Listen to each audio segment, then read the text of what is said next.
everybody, I'm Manakyn. Welcome to the stream. How's everyone doing today? It's time for another episode of Escape the Ship Before You All Drown or Blow Up. That's pretty much this game, huh? We are playing 999, also known as Where is Junpei's Brain? The answer is nowhere. If you guys were here last time, you will remember that we thought we lost Ace, but we didn't lose Ace, and instead we found out that Snake is dead. And he's never found in the Metal Gear. Now we are moving on, and we are about to, I don't know, what were we about to do? We're about to go into yet another set of doors. I think we found the door number, what was it, 6? We have 1, 2, 6, 3, 4, 7, 8, 1, 2, 6, 8, no, 1, 2, 6, and 9 left. So we're going to see if we can solve yet another series of escape rooms. So why don't we get started? Here we go!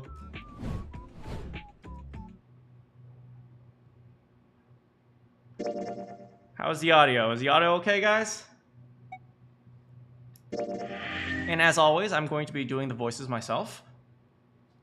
Oh, I better grab something to drink because it's going to get a little bit exhausting.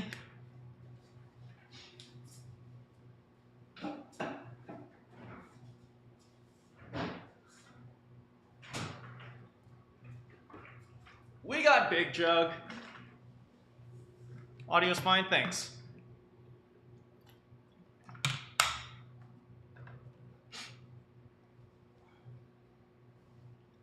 Okay, I think we found, like, I think Clover and Ace and one other person, I don't remember, went into door 3. Oh, and 7 went into door number 3, and they found another key, so now we have to check it out. Maybe you and June should check it out first, and then report back to us. All right. Let's go, June.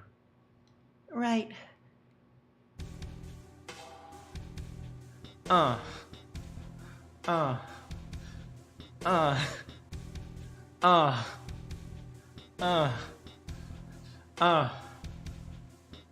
We in a ship. Don't trip, cause you gonna slip on the water that's coming up in the air. I'm sorry. Here it is. It sat bolted to the wall near the stairs that led to the casino and the kitchen, between the 2 elevators. The Mercury card reader, also known as Lotus is a Devil card reader. We're using the card 7 gave us, right? Yeah. Yeah, I found it when we were checking out the showroom. I think 7 said something like that. Yeah, no, that's exactly what I said. Huh, yeah. Wait, I gotta find his accent again. I found it when we were checking out someone in the showroom. Yeah, I found it when we were checking out someone in the showroom. Okay. Anyway, let's see what happens. Junpei slid the card through the reader. The light on the reader turned green and made a tiny electronic noise. I guess the elevator works now. Jumpy, I know it's only the 2 of us, but let's do our best. What's with you all of a sudden? Freaky elevator sex? Uh-huh. Well, I'm happy. Oh my god! I swear to God, these 2 are horny as heck, but like never at the same time.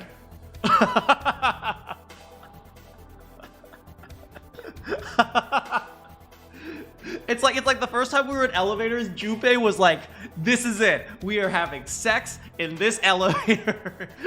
And June was completely uncaring. And this time, June's like, we are having sex in this elevator. And Junpei's like, what? I swear, if these 2 are ever horny at the exact same time, the world is gonna end. You know it's just for searching Edek, right? Even so, I'm glad I'm with you. Oh. I'm kind of into clover. Well, first we need to find out if the elevator comes up full of water. Just like we did before. I'll get all wet.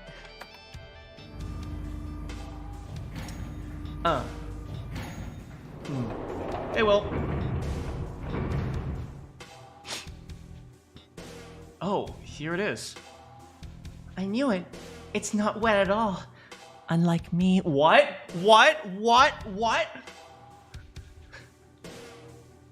Let's go. Yes. Hey, Kioma. Once it had been checked for water, Junpei and June stepped into the elevator. Look. Nearly all of the buttons are destroyed. Yeah. The C and bottom buttons can be pushed. Oh, I'm gonna push her bottom button.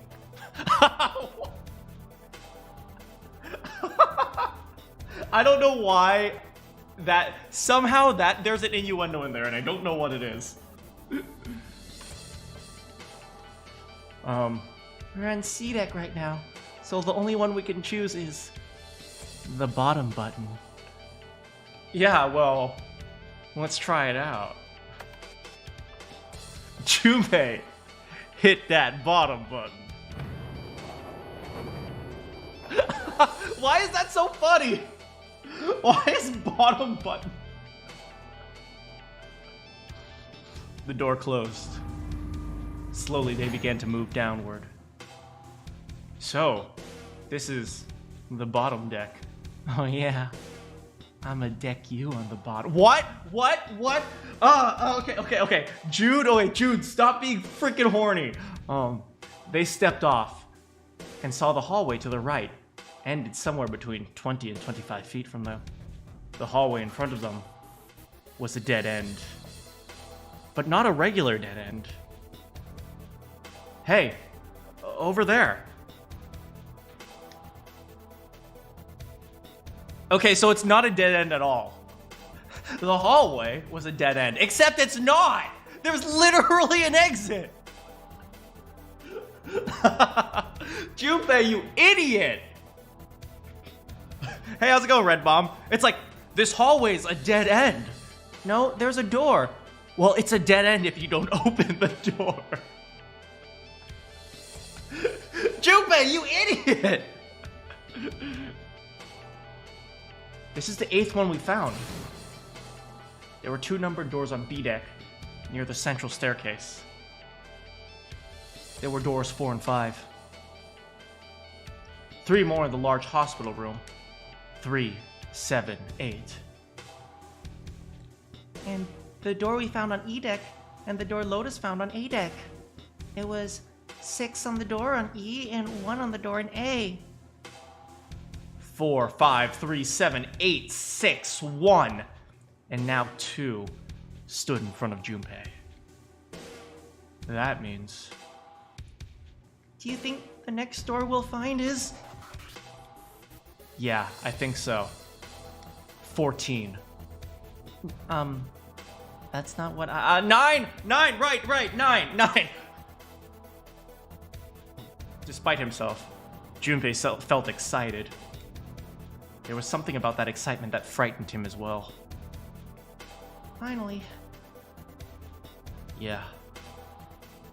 You don't look very happy about it, though. It's not that. I just hope nothing goes wrong.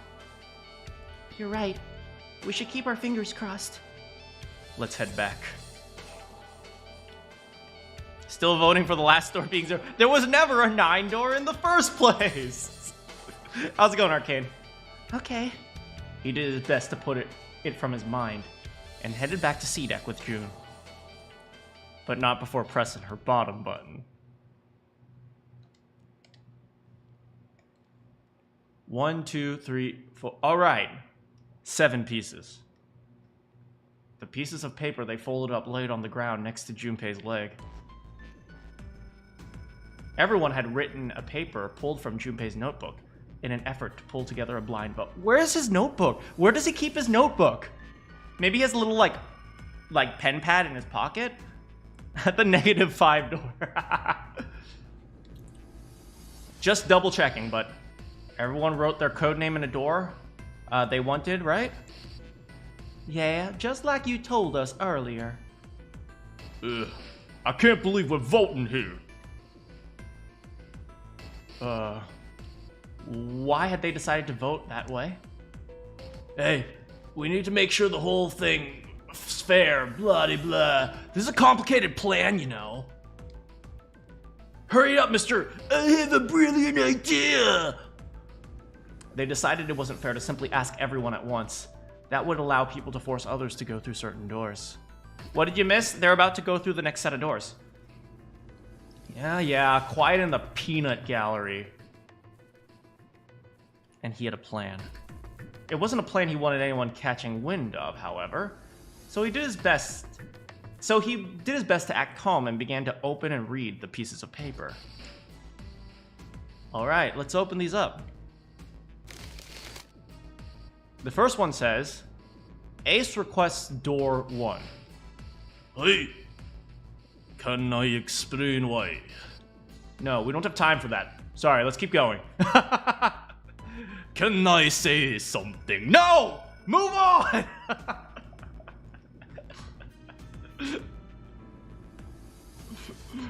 He opened the second one. Next is Santa. He wants door 6. Yeah, that's what I wrote. Junpei continued with 3rd, 4th, and 5th pieces of paper. Clover wants 1. Lotus wants 2. 7 also wants 2. Wait a minute! There's no way I'm going anywhere with the elephant, that is mean! Just because he doesn't have any balls doesn't mean you get to call him the Elephant Man. Yeah, he doesn't have any balls. No, there'd be no point in the voting if we let people change their choices because of stuff like that. But... Yeah, just give it up, Lotus. It's not like I want to hang out with some exhibitionist grandma. Oh! Oh! Oh! Oh! Oh! Oh! Oh! Oh! Up top! Oh, 7! I'm not an exhibitionist. I am wearing clothes. Barely. So, last I checked, it is not... No, it literally is a crime to be walking around naked. Yeah, maybe, but what about, common decency?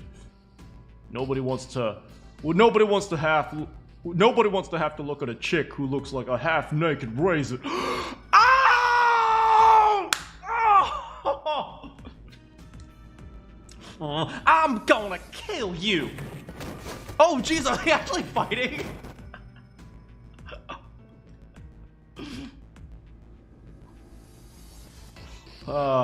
Lotus's hair flared out like the mane of an angry lion, and she roared with a voice that shook the walls.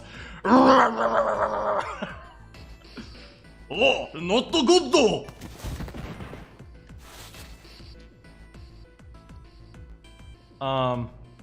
Let go of me! Let go! I'm killing him!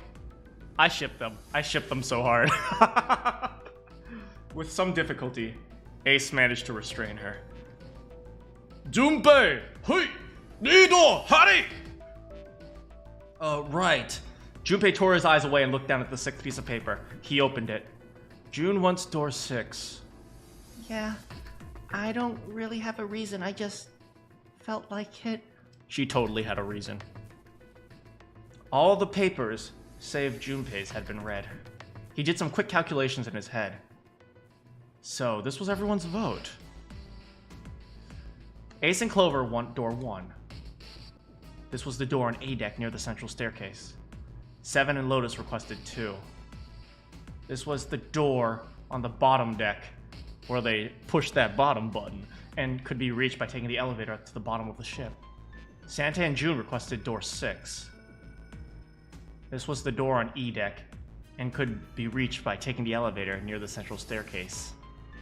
Wait, so in other words, we're split evenly. In other words, the vote was a complete failure. Then the door I should choose is... It took him less than a second to run the numbers. He opened the 7th piece of paper and spoke. Okay, the last one's mine. I want to go through... Junpei's cheating!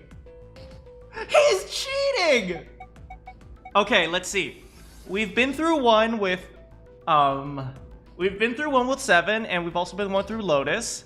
No, that one. We've been one with June, and we've been one with, Santa.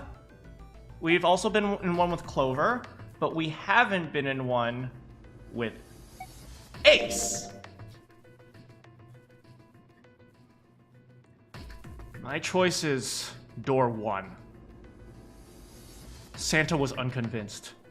Hey, wait a minute there. Are you cheating?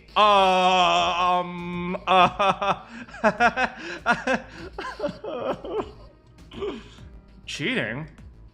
I'm asking you if you changed your number after you heard what doors we wanted. How could I do that? I wrote it down on the piece of paper earlier. Let me see that! Sure, here. Junpei shrugged and handed it to him. Santa examined it furiously. The others peered at it as well. As they did, Junpei slipped the piece of paper he'd been hiding into his pocket. Oh, Junpei! Oh, you dirty boy! Although he'd never know it now, Santa had been justified in his suspicions. Junpei had switched papers. I had 3 pieces of paper ready. Wait, is he saying this out loud? He's thinking to himself, I had 3 pieces of paper ready for doors 1, 2, and 6. And I put the one on door 6 into the pod. He's just saying this out loud now.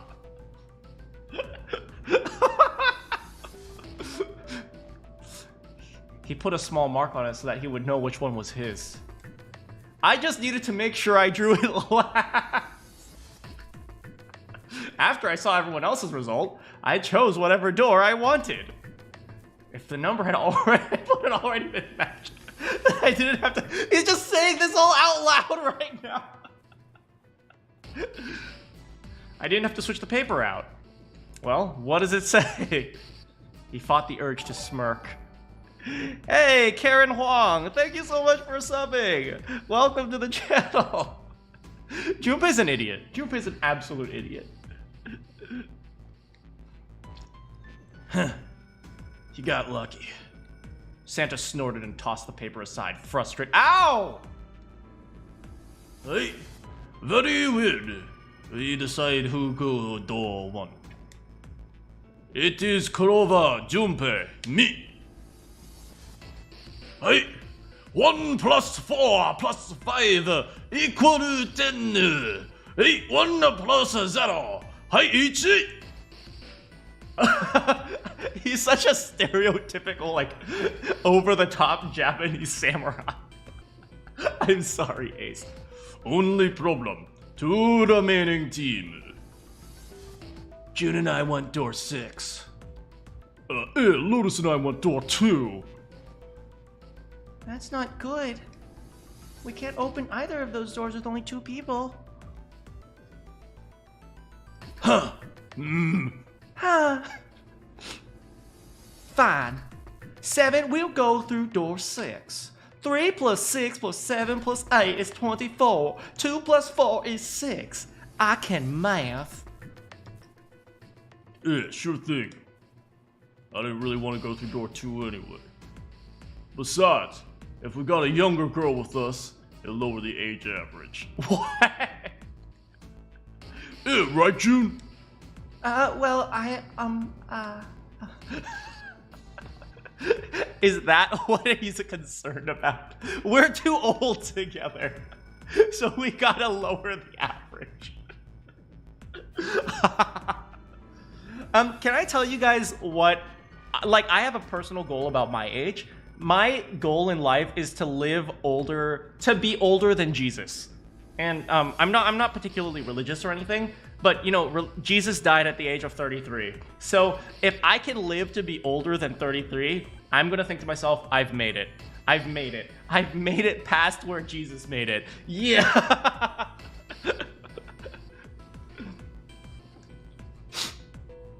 Lotus was not. That pig, you just wait and see. Her eyes were the eyes of a woman prepared to kill. A shiver ran down Junpei's spine. Oh my god, is Lotus actually gonna kill people? Calling me old. This is why men are such a pain in the ass. They're all and she's complaining as we're walking along. She's just going about this for minutes. Oh my god, man, this is why I had 6 divorces, because they're all such pigs. And they're at it again. Even after they separated at the staircase, Lotus was still muttering angrily to herself. I'll see you later, June. Jumpy, don't make me go with the old people. Circumstances dictated that Junpei and June would depart ways again, but this time it didn't sting quite so much. Don't make that face. It'll be just like what Seven said. Yeah, we aren't gonna split up permanently till we find the door. No. We might get separated for a little while, but we'll see each other again, gang. Okay, stop with the flashback! It'll be fine. I'll see you soon. All right, see you later. Don't get murdered. I want to murder you. What? Lingering unease remained? Lingering unease, typo, remained, but they went their separate ways without much trouble. We get to be with Clover again. We get to be with Clover again. We get to be with Clover again. Woo! Junpei, Ace, and Clover headed toward A deck. Here's A deck. It was the door on the left, right?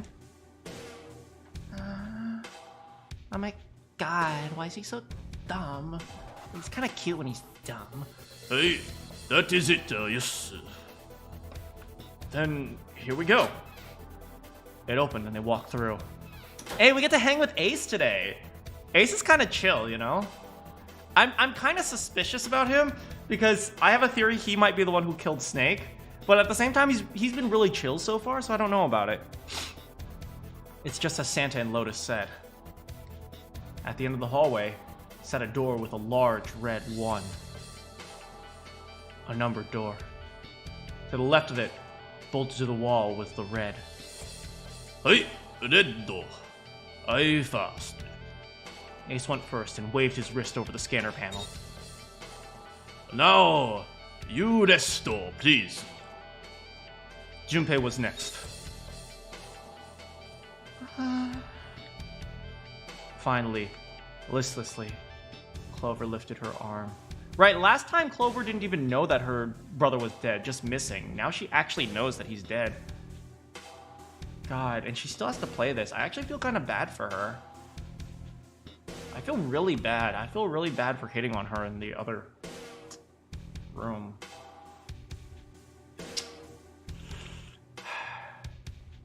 We gotta go. We gotta keep going.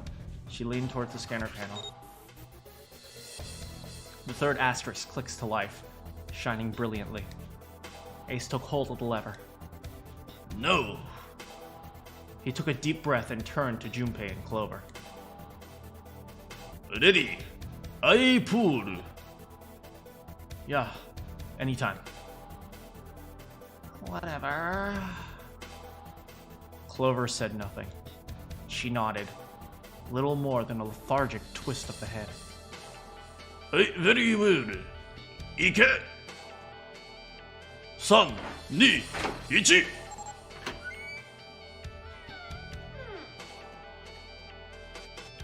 And it's open. Move it!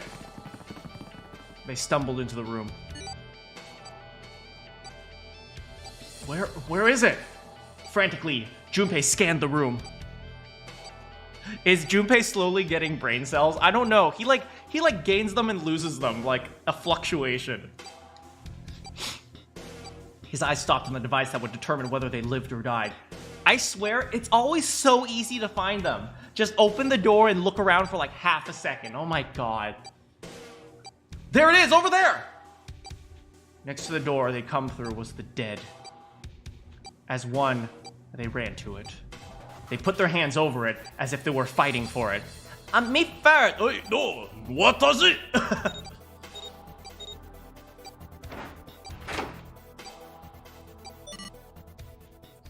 Junpei's brain cells are modeled with a sine wave.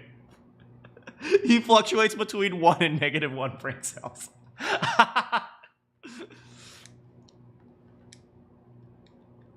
It stopped. Hey! Junpei could feel his heart pounding against the inside of his ribs. That's not healthy. You should get that checked out. Ace and Clover were breathing hard and fast. Just how I like it. Whew. Oh. Hey. I not ever used to. I'm not sure it's something I want to get used to. We should finish this game before imminent death becomes a normal thing. I agreed. Now then, Junpei looked around, this time more slowly. There's another door. Let's try opening it. He took hold of the knob and easily, gently opened the door. So, this is the wheelhouse. He closed the door again and turned to Ace and Clover. He fixed each in turn with a meaningful stare, then spoke. Ace, you investigate the wheelhouse next door. Yeah, very weird. Clover, you're in charge of this room. Whatever. Hey, say something! Okay, I will. God. Alright then, let's get started. That's a lot, man. I guess the puzzles really do get more complicated. Seek a way out. Woo! Okay, let's look around. Ooh, a map. A nautical chart, huh? I think this is a nautical chart? Let's see, we're starting in Greenland. Where is that on the side? Is that, what's that country in Africa? I don't know. Then we head to Brazil, then, I don't know, somewhere down south in South America, then Australia? What? There's this line on it here. I think the line is the route of a ship supposed to take. There are these dots all over the map. Oh, these are probably ports, like, for a boat to stop at. I was about to just suggest that it was, like, the trade of, like, the early the 1600s, 1700s, but I don't think Greenland was ever part of that.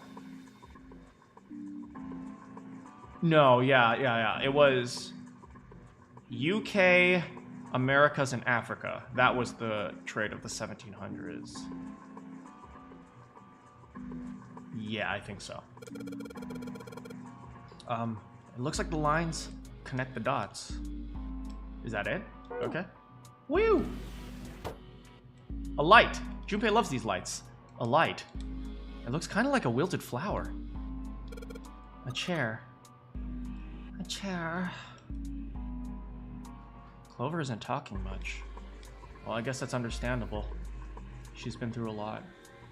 I really just want to give Clover a hug. Like, not even like hitting on her anymore. She just needs a hug, man. Also, how does she get her hair so massive? I'm just realizing how massive her hair is. Her hair is like 3 times the size of her head. It's really more surprising that she's still together enough to talk at all. Here. Oh, look at this. UK. What, Spain? Americas. What is this? South Africa. I know I'm not supposed to call this Africa because people will get pissed off. And then Northern Australia. A world map with the Atlantic Ocean in the center. There are a number of red pins in several locations. What do these red pins mean? All the nautical charts I picked up earlier have a map like this one. Maybe one of them matches up to the pins or something.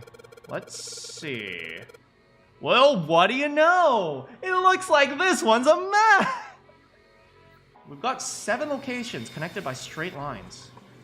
Each one has a word next to it. It's probably the speed. New material added to the file screen, okay. Not that, that's the map. File. Nautical table. Okay, full half slow, full half dead stop. Okay. So we start in Japan, apparently. So Japan, full half slow, full half dead, and then you stop in, where is that? I don't know. Why is the UK connected to the land? What? Okay. Full half slow, full half dead stop. Okay, got it. Full half slow, full half dead stop.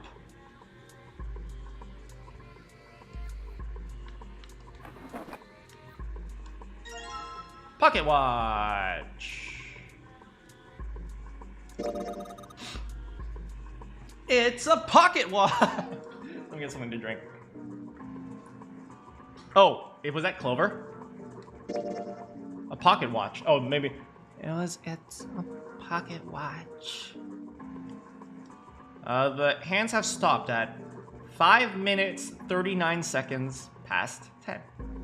5 minutes 30, so it's 10:05 and 39 seconds. I wonder if it's broken. I don't feel anything moving when I fiddle with the dial. Looks like I can move the hands manually, though. Okay, looks like we have to do something with that. A voice he hadn't expected startled Junpei from his examination of the pocket watch. Oh, pocket watch. Can I look? He spun around to find Ace standing at the doorway. Junpei shrugged and handed him the pocket watch. Hey, man, what are you doing over in this room? Oh, I just thought I come check on two of you is problem. Yeah, there's a problem, old man. Get out of here. Yeah, there's a problem. Ace's eyebrows went up. You checked on us. Now, get out of here. We split this stuff up for a reason, all right? That's a lie. We didn't have to split up the work. I just want to talk to Clover alone. Oh. That's why I sent Ace to the wheelhouse. There's something I want to ask her. And I don't want anyone to overhear us. I'm pretty sure Clover won't talk if there's anyone else around. That's why when Ace showed up again, I got a little desperate. I had to make him leave. Ace opened his mouth, then took another look at Junpei, then shut it again. A small smirk appeared on his face. Oh, I see. Of course. He looked Junpei over, then glanced at Clover. Does he think we're hitting on her? Hey, I apologize for intrusion. Well, 頑張ってね. Ace gave Junpei a knowing pat on the shoulder and left. Oh no! He thinks we're trying to take advantage of the girl. I mean, but we are though, right?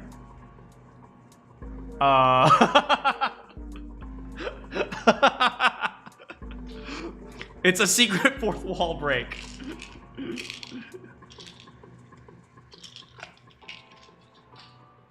Whoopsies. Junpei let out a sigh and brushed off a few drops of sweat from his forehead. He turned and found himself looking straight into Clover's eyes. Are we going to fall in love? This is it. This is it. This is our chance. She'd heard what Ace had said. Uh-oh, she knows. She regarded Junpei with caution. What was that about? She was clearly suspicious, and with good reason. Why are you looking at me like that? Junpei's eyes widened, and he held up his hands in a gesture of innocence.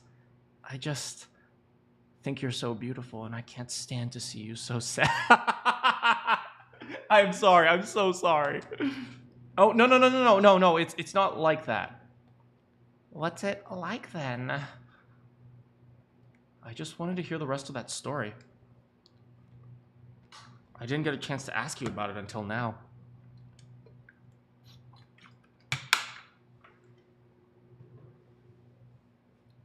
What story? About the experiment, remember? The one that you started to tell me in the operating room? Hey, Fagid. Welcome. I got to 2K, yes I did. Thank you so much. You said something about an experiment that happened 9 years ago. Clover bit her lip. She stared down at the floor for several long moments, and when she spoke, it was barely audible. I'm sorry, but I don't want to talk about that right now. I'm just not in the mood, okay? You understand, right? I keep thinking about my brother. I can't stop. I mean, who would do something like that to my brother?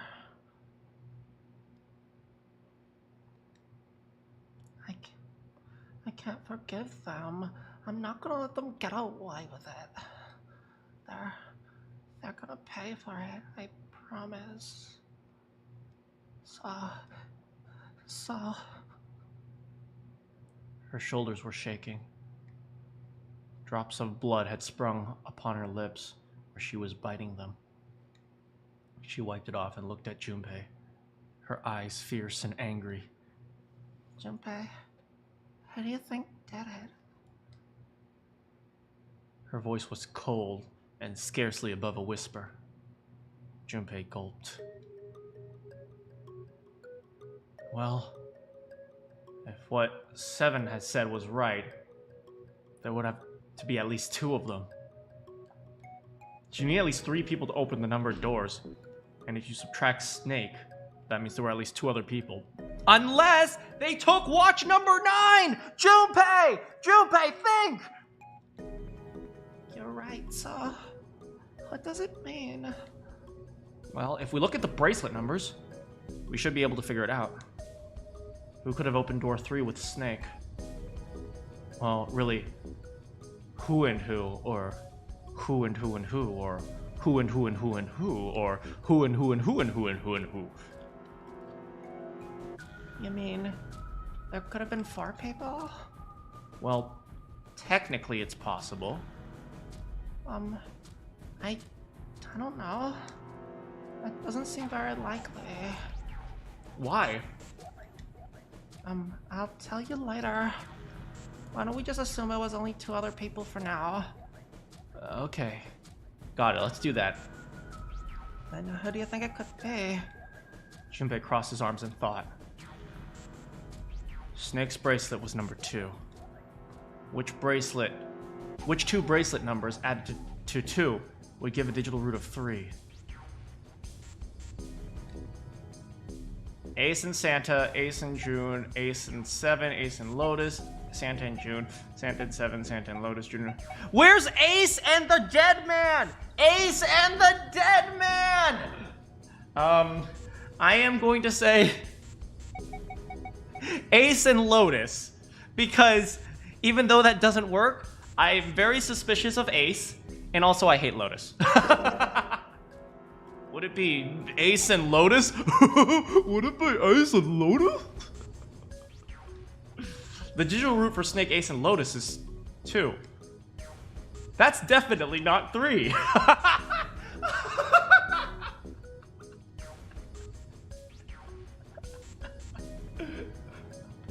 They wouldn't be able to open the door.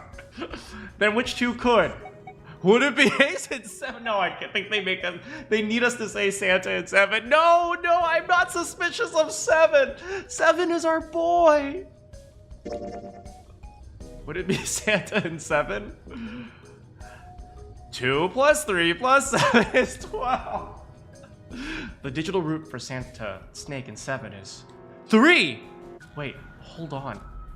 Are Santa and 7 the killers? What's wrong? Clover looked at Junpei, and he looked back at her. There was no point in hiding it. Well, I thought about it, and he told her his conclusions. That's what I thought. She looked less surprised than he had expected. Santa and 7. If it was 2 people, then that's the only combination that works. Hey, wait a minute there. Don't you think that's a little too early to be jumping to conclusions?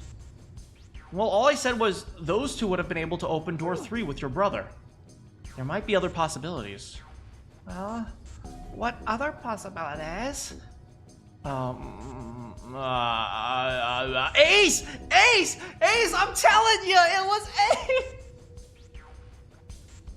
Don't do this. Although I love Ace. Ace is our big daddy. He didn't have an answer. He was ready to admit defeat when Clover spoke. Are you really saying that it was 3 or 4 people? No, it was 1 person! I really don't think that's likely. Why not? Can I borrow your pen and paper? Clover put her hand out expectantly. Yeah, here. Junpei pulled out his pen and pad of paper and handed it over to her. In that moment, he briefly touched her soft hands and felt his heart skip for a second. What? She opened the notebook and wrote down several simple addition problems with really irritating marker noises. Eventually, she had 8, which provided a digital root of 3. 2 plus 1 plus 3 plus 6 is 12. 2 plus 1 plus 4 plus 5 is 12. 2 plus 4 plus 7 plus 8 is 21. 2 plus 5 plus 6 plus 7 is plus 6 plus 8 is 21. 2 plus 1 plus 3 plus 7 plus 8 is 21. 2 plus 1 plus 4 plus 6 plus 8 is 21. 2 plus 1 plus 5 plus 6 plus 7 is 21. 2 plus 3 plus 4 plus 5 plus 7 is 21. Did she consider 9 plus 10? What's this? These are all the combinations for 3 or 4 people. These 8 combinations, they're the only possible ones. I see. Junpei, Yeah? I can trust you, right? Of course. Why would you need to ask that? Really? Yeah. You can trust your heart with me. What?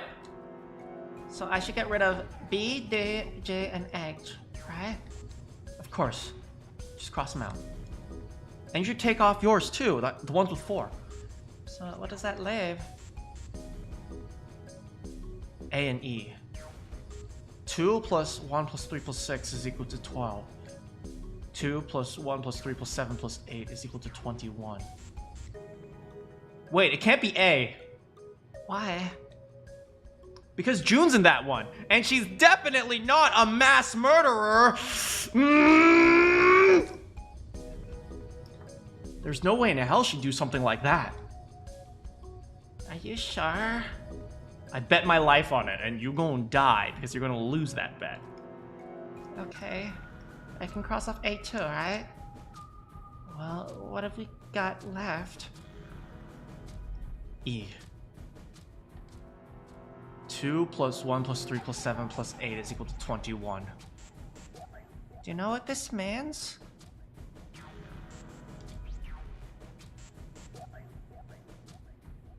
Everyone besides Yumi and June would be working together? Do you think that's likely?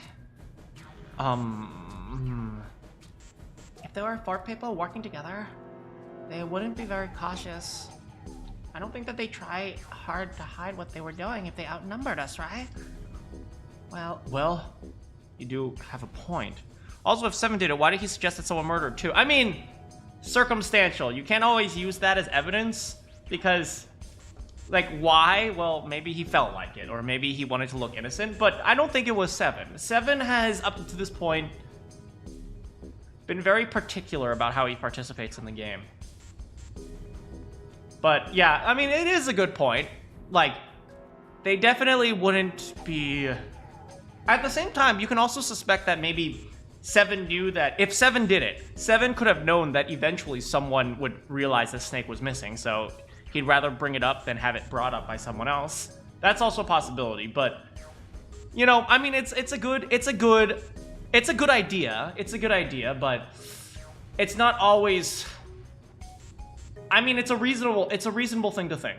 Don't get me wrong, it's a reasonable thing to think, but I'm not going to use that as hard driving evidence, you know?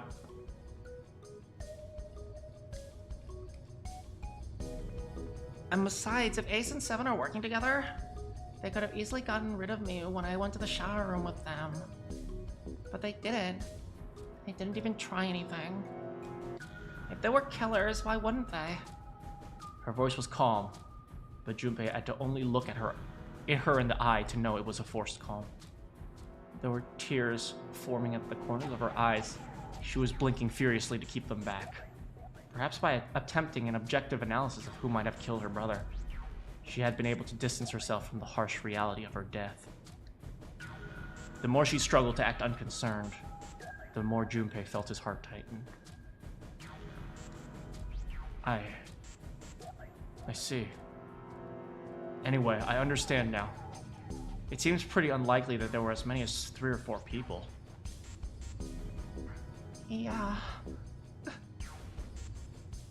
Then that means there's a good chance it was Santa or 7. That's how it looks. But why would they do it? There was a moment of silence. You mean their motive? He laid his hand gently on her shoulder. He was so close to the answer. When Ace chose the worst possible moment, it was Ace! I'm telling you, it's Ace!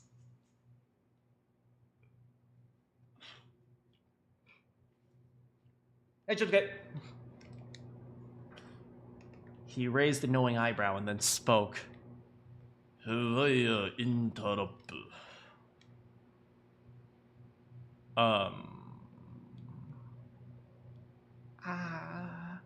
We were just, making out. Please go away. What is it?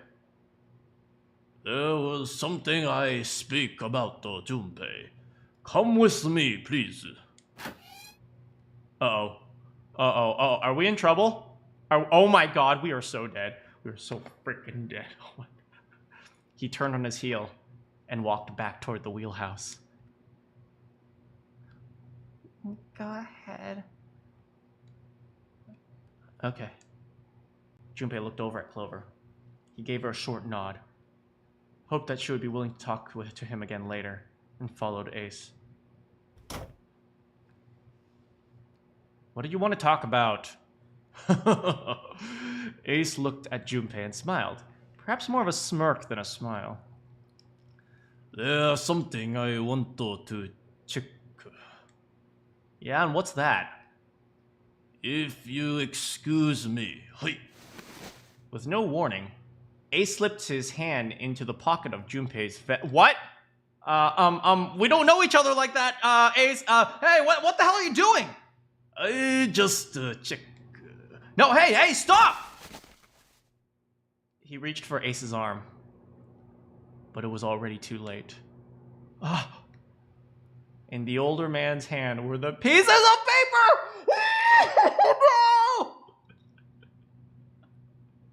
Junpei had balled up and hid it in his pocket.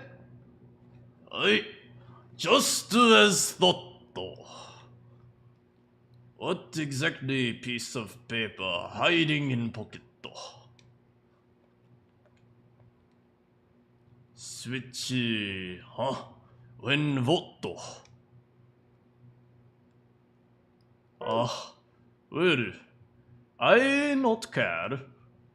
I managed to get through number door I want, despite the mischief. Then why did you... Simple curious. I hope you no think ill of me. Ace smiled and gave Junpei a friendly pat on the shoulder, then turned on his heel and left. It was a small defeat, but it was a defeat. Junpei had lost the upper hand and he knew it. He could feel his stomach begin to tense. Damn! Dang it! Ace is too smart! Ah! We gotta go back. Is it this door or is it... Oh, look at this. Lock. Oh, I guess we put the stopwatch in here. Looks like this is some sort of lock. It's got a weird shape. Indentation on it. Huh, this shape. Maybe. It does look like the pocket watch would fit here. Oh, I guess he gave us back the pocket watch? Nothing. I imagine pocket watch is intended to go there.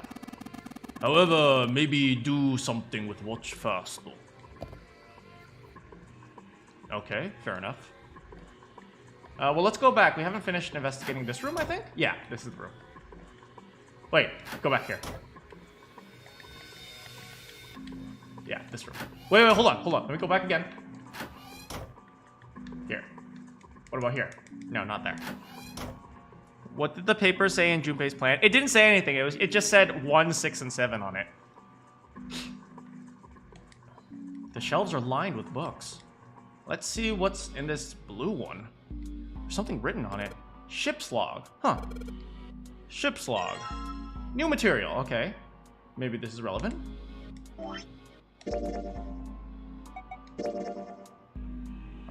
We leave soon for a new journey across the sea. After leaving port, we headed south and west. South, then west. Then southwest. Then northwest. East, and then north. Wait, that's the same thing. Wait, hold on. And then the ship will dock in the United Kingdom, the homeland of the vessel. Okay. Nothing. Left drawer, let's have a look. Nothing. Right drawer, let's have a look. Nothing. Wait, is that really it? What is this? Junpei, are you trying to open that door? Forget it, it's pointless. I tried earlier. It won't open. Wait, was this the numbered door? The dead was literally right next to it. They were like, oh no, where's the dead? We gotta find it. Oh my frick. I think that's everything we can investigate. Chair? No, no chair. Wait, chair. A chair. She looks kind of out of it. Is she thinking about Snake? Oh, that's it. That's literally it. Okay. So I guess Ace was essentially just saying, hey, move on to the next room. Compass. Broken door. You see, glass cover smash. Well, that sucks. Windows. There's another room on the other side of the window. Wait, what? There's a wheel, and then a wheel, and then a wheel, and then a wheel. Hold on, is there... We can see the map, right? This is the first time I've actually used the map thing. Oh, I see. So we're here, and then we go outside to there. Okay, that's just weird. Not too good, though. Many drawer, but nothing inside. I guess this one, too. The helm. Well, steering wheel might more appropriate. Ace, you're not a native English speaker. Why don't you let me do the English, okay? I'm sorry, that was mean. Air conditioner? What is this, some kind of display?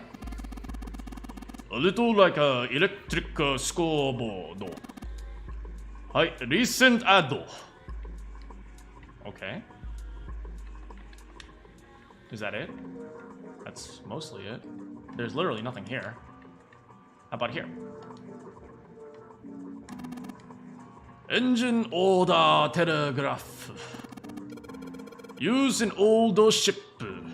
Like a gear shift in a car? A little different. Device not connect to engine. Short transmitter. Navigation use set speed of ship. Send signal to engine. Oh, I see. They tell the engine room what they want, and then the engine room follows. That must be a really tedious process, if you think about it. Like, I know back in the day, they had these little, like, calls where, like, they literally would have to shout in something in order to get the message across. Or something like that. Handle on top, move back and forward. Hold on. There's no handle. Right, no handle. Hi. Probably remove purpose. Okay, so we have to find a way to manipulate this? Ahead, astern. So I guess ahead means forward and astern means backwards? A compass. And what the destiny does point to? I really hope you don't think that sounded cool. Oh, Ace, I'm sorry I suspected you. He's just an old man trying to be hip with the kids. I'm sorry. I'm sorry, Ace. I'm sorry. I'm sorry. I didn't mean it. I didn't mean it, Ace. Ace, he's just an old man and he wants to feel young again. Oh. I'm sorry, Ace. I'm sorry. Ha! A human hammer. They used to subdue larger men like Civil. What? Haha! Joke! Jordan! Thank you, Captain Obvious. Ace, you really kind of suck at making jokes. Oh. I'm sorry! I'm sorry, Ace! I'm sorry I suspected you.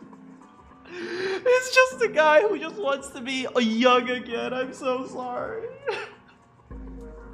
It wasn't Ace, guys. It wasn't Ace. It wasn't Ace.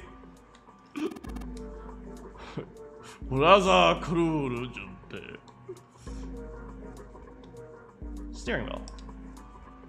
A steering wheel. Let's see if it. Whoa! Whoa! Let's see if it. Whoa! Looks like the steering wheel moves. It does seem. I noticed something else. What's that? When move wheel, compass also move. What do you mean? Ship move. Ha! Trick you, don't die. Jordan! The wheel and the compass must be connected to one another somehow. Do you think important? Well, let's try it to turn it again. Turn. Oh, I see. So we start by going south. Then we went east.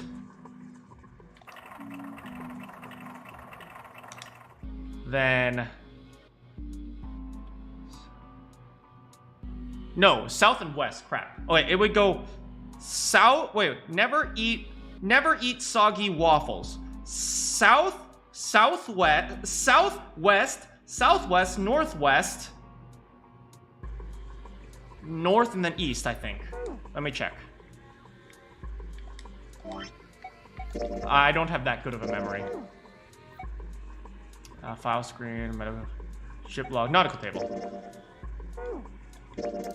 Here. Never eat soggy waffles. Southwest, southwest, northwest, east, north. Got it. Let's do this. Steering wheel, steering wheel. If we move it, the direction changes. I swear, I saw something that had directions. Okay, let's go. First we go south. It's almost like a lock. South. We start at south. Then we go west. then southwest, then northwest,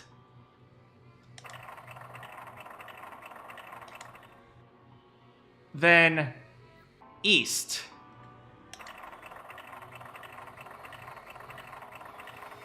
And finally, north. Yeah! What the? The handle came off. Stupa solo zero. Oh, that's the handle for the compass. The handle that came off the steering wheel. Handle. Okay, let's check the file again. No, oh yeah, there. I can just press right. All right. What can I say? I'm an escape room genius. Nautical table, full half slow, full half dead stop.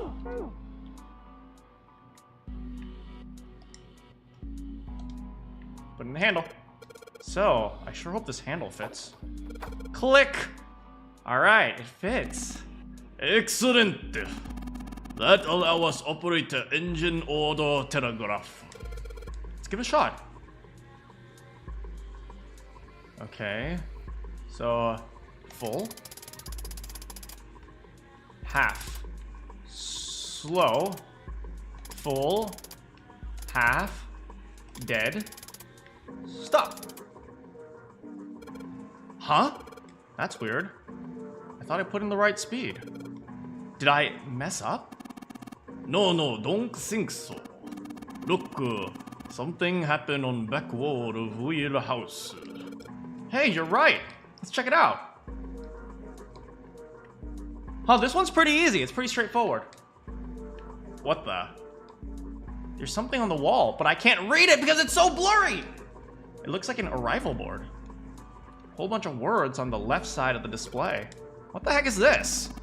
Name of port across world. Show us ship route. Like one you see at airport. Depart X, carry X, flight X, X o'clock. Oh, I get it. Dang, for a Japanese guy, Ace knows a lot of nuances in English. It does look like these are the names of all the ports along the ship's route. Looks like only one of those has a time, though. On last line, 10 seconds past 3. Perhaps arrival time. Left side is filled with words. It looks like 10 seconds past 3 is the arrival time for the final destination. The clock, where's the clock? Clock, right? There. Set the clock. A digital scoreboard or something like that. On the left side, it's got the name of the port with the ships on it. The last line says 10 seconds past 3. This must be the estimated time of arrival at the final port. Oh, perhaps. Whoa, what's he doing? Excuse me, Junpei. Hey, that's my pocket watch! Hey, I was gonna pawn that! It's worth at least $6! Trust, please. There we go, Ace up top. Fine now. Well, thanks for giving me the pocket watch back, but you don't need to look so smug about it. Let's see what he... Oh! He moved the hands. 10 seconds past 3 o'clock. Oh, so you changed it to match the final arrival time. Ace nodded. Slowly. You know what to next, right? Give shot, please. Alright. This one was easy. Looks like this is some sort of lock. Got a weird shape indentation. It's like a pocket watch. Let's try putting this in there. Woo! Smooth sailing. Good work. Seem successful.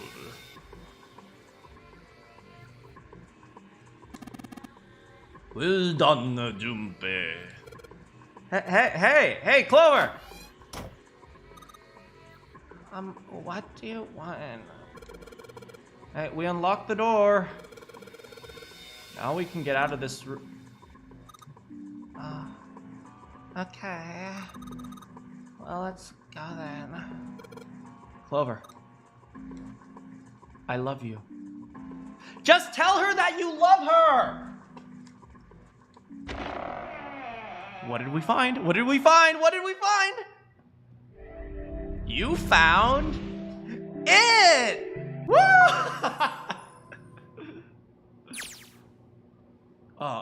Hallway? Far too narrow to cold hallway. They found themselves in a small space outside of the wheelhouse. On their left was a wooden door. Seem to be only route. Yeah, let's go. Junpei pushed it open and stepped inside the room. Wow. It was full of all manners of turn-of-the-century electronic equipment. What is that? Is that like a...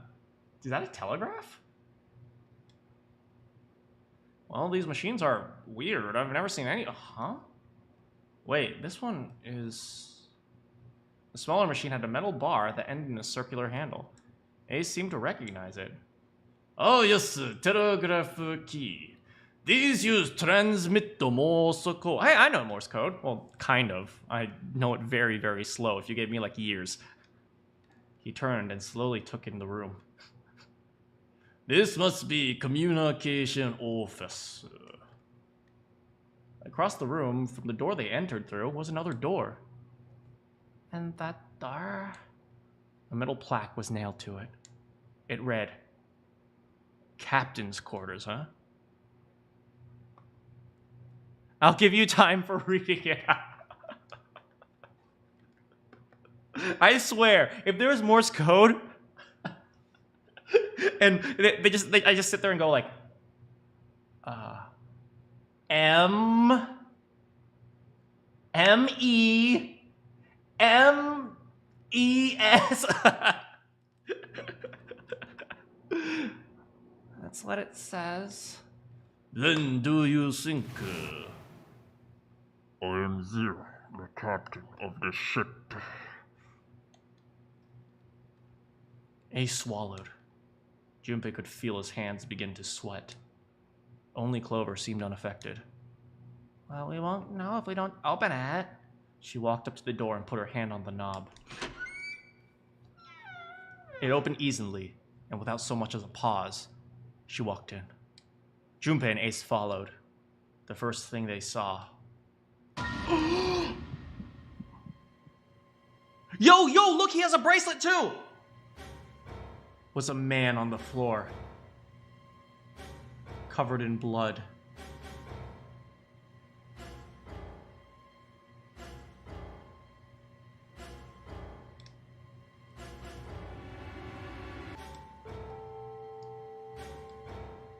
Junpei felt his body seize up. His mouth went dry. He felt very, very cold. The blood in his veins slowed to a crawl, and his heart tightened like a fist. Not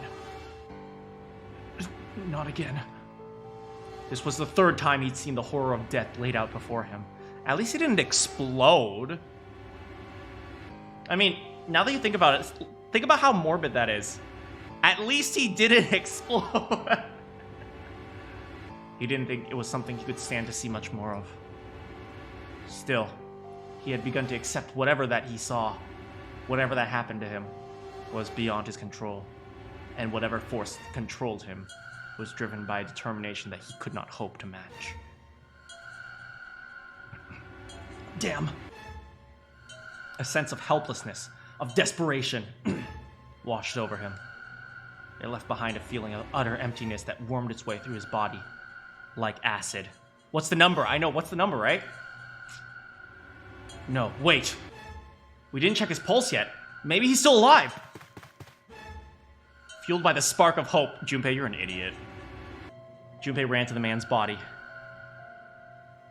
And his heart fell. How's it going, Az? Depends on the type of explosion. Shut up, Az. When he touched his hand to his neck. Welcome, Az. No pulse. Yo, look at this guy, man. Holy crap.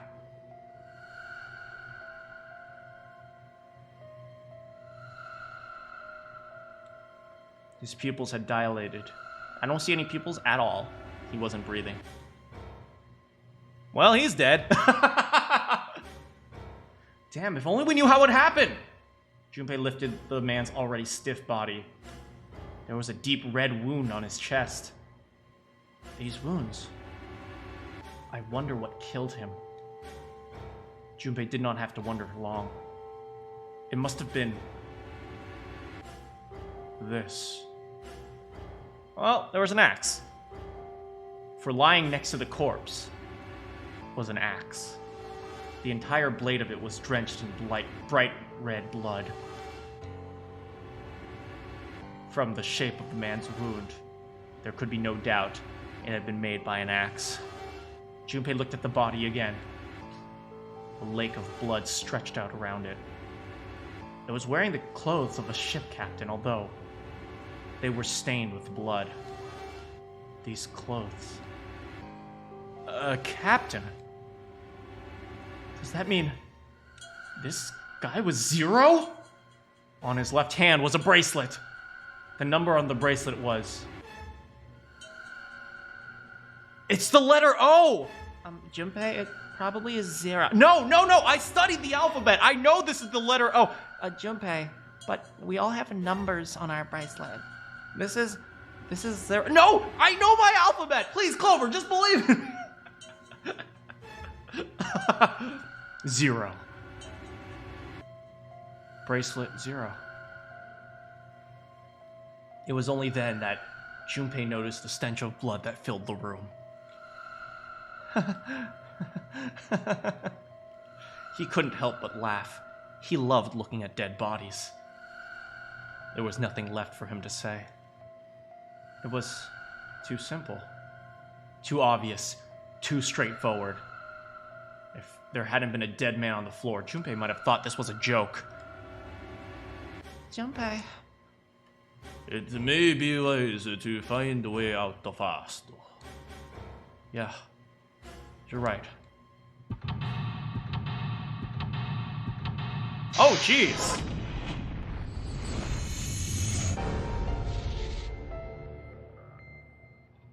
Alright, I'm gonna take a quick bathroom break. The captain's quarters. You guys enjoy the captain's quarters. I'll be right back.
Hello, everybody. I'm back.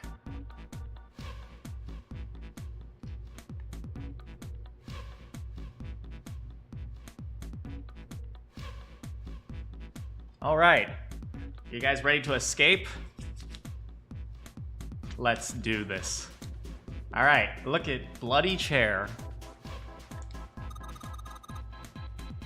There's blood on the chair. Do you think this was the dead guys? Yeah, probably. Is that it? What about this? Something metallic on top of that table. Hey, is that, a music box? Well, let's have a look. Let's have a look. Let's have a look! Bed? A bed. There's nothing in it. But I was thinking, maybe you and I could be in it. What? A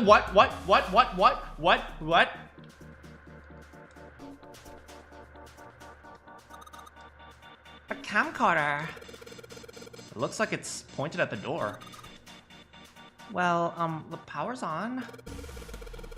Why would someone want to videotape a door? That's a good question. I guess this is the way out. It's a little rectangular hole. I think it's a keyhole of some sort. With the right key, I should be able to unlock it. Wait, this is a keyhole? Huh? How? Okay, whatever. Wait, hold on. I just wanted to check. Flow, save, map. Someone told me that there might be a way I can like show my work without using paint, but I haven't needed paint yet anyway, so whatever. There's a plaque on the door, but it doesn't say anything. Let's go here. There we go. Well, first of all, Junpei likes the lights. It's a lamp. But it doesn't turn on. I don't think there's anything special about it. But there's something special about you, Junpei. What? I am in love with Clover. I am sorry, guys. I just love Clover. Hey, a music box. Nice. Hey, it's one of those old music boxes. How about we wind it up?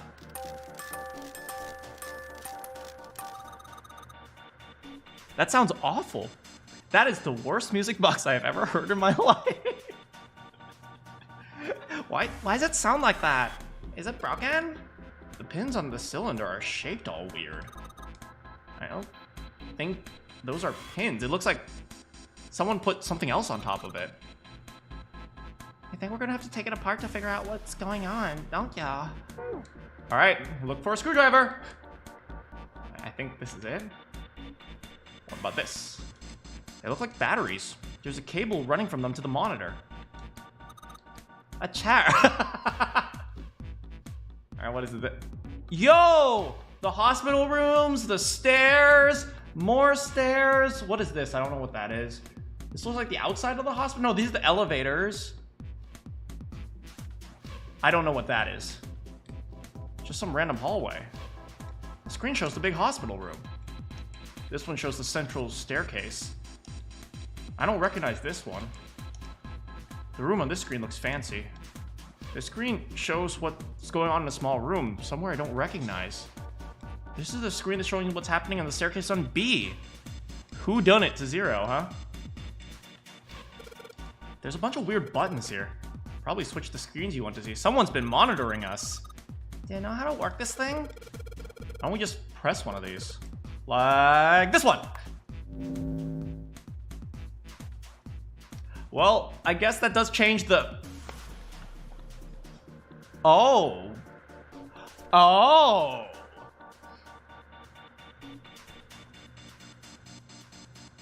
This ain't suspicious. What the hell is this? 0. Junpei snorted with grim humor for the second time since he come into the room. I just realized there's a dead body sitting, like, right there. and it smells really bad, and Clover and I are just here just hanging out. The 4 screams along the bottom had a single letter on each, spelling out Z-E-R-0. Huh? No, the last letter is an O. Oh, is that? No, but it's 0. No. You see, the word 0 has the letter O. Oh, thank you, Clover. It's like he's making fun of us. What do you think? He turned to Clover, who was standing next to him. Clover nodded. Nothing. It seemed that she cared about Little. Of course, Junpei could hardly blame her. Given the strain she was surely under, Junpei was somewhat surprised she had responded at all. He still had to ask. He gestured toward the corpse. What about him? Do you think that's really 0? Clover shook her head weakly. There's no way that's him. Didn't I tell you already? 0 is one of us. Yeah, right. Well, even if he wasn't one of us, there's no way that man could be 0. Huh? Don't you get it? The letters that spell 0 on the TV screen, the captain's clothes he'd got on, and of course the bracelet with the 0 on it. It's too obvious. Look, this is 0 right here. This dead body is 0. Isn't that kind of fishy? You're right. Only an idiot wouldn't see through something like that. No, that's not the point. I'm not trying to make fun of them for thinking the trick would work. I'm sure they didn't think it would work, but which makes me wonder, why did they do it? Well, maybe they thought it wouldn't work, so then it wouldn't work, but in reality it was the truth. But maybe they thought of that, so it really wasn't the truth. But maybe they thought we wouldn't think it was the truth, so it actually is the truth. But maybe... I think this is a challenge. A challenge from the person who's really behind all of this. He's making fun of us. Huh? Don't you get it? If whoever killed this guy really wanted us to think this corpse was 0, he'd never put a bracelet on him. Walking about with a 0 bracelet would be like hanging a sign around your neck that said, I did it. Anyone with a brain would be able to see that this guy is supposed to look like everything 0 is supposed to be. Just like we did. The killer must have known we wouldn't think he was 0, but put a bracelet on him anyway. Do you know why? Because he's like those mean girls at lunch who always made fun of my hair. It's not my fault my hair is pink, it's genetic. Like I said, he's mocking us. Too bad, suckers. This isn't 0. Where's the real me? Catch me if you can! It's the same bad joke a lot of criminals like to play. They just sit back and watch people run in circles. Hey, Kamjo! That's really twisted, but it's almost kind of childish. You're right. It is childish. It's just a game to whoever this person is. That's why it seems funny to me. Junpei bent down next to the corpse. Alright, let's get back to the point. Who killed this man? I don't know. Why do the girls at lunch always have to make fun of me? Clover, it's okay. And what's this guy's deal? Who is he? How would I know? If I knew anything, I'd told you. You have no idea who he is. Why would I? Junpei sat back on his haunches. Haunches? On his hunches. Haunches? And thought. We should check to see if he's got anything on him that might tell us who he is. Give me a hand here, Clover. Huh? We've got to flip him over. How else are we going to search his pockets? Clover didn't move. Okay. I guess I'll do it. Junpei had no choice but to move the body on his own. Here we go. He grabbed hold of an area not completely covered in blood and shoved it. It took a moment, but eventually, Junpei felt the man's bulk begin to shift. But just as it did... Huh? Something fell from the man's left wrist. Hey, it's the bracelet with the It's a 0. the zero face. Lastly, let us discuss how to remove the bracelets. There's only 2 ways to do it. Yeah, he said, 1, you should escape from the ship, and 2, if your heart rate reaches 0. In other words, once the bracelet's off, and then you can die, and if you die and it comes off, but if you also leave, it comes off, and I just want to take this off. Oh god. Junpei stared. You already knew he was dead. This isn't a shock. Come on. He's dead, isn't he? Oh my god, Junpei! How can you be this dumb? We established that he was dead like 10 minutes ago! No, it's just... I guess I really didn't think. Yes, you really never think. If its bracelet's off, he means he's dead. It's pretty obvious that he's dead. You don't really need to look at the bracelet to figure it out. Yeah, I guess you're right. It's pretty obvious. He looks a lot better than the other bodies. Oh yeah, this dead body looks a little bit better.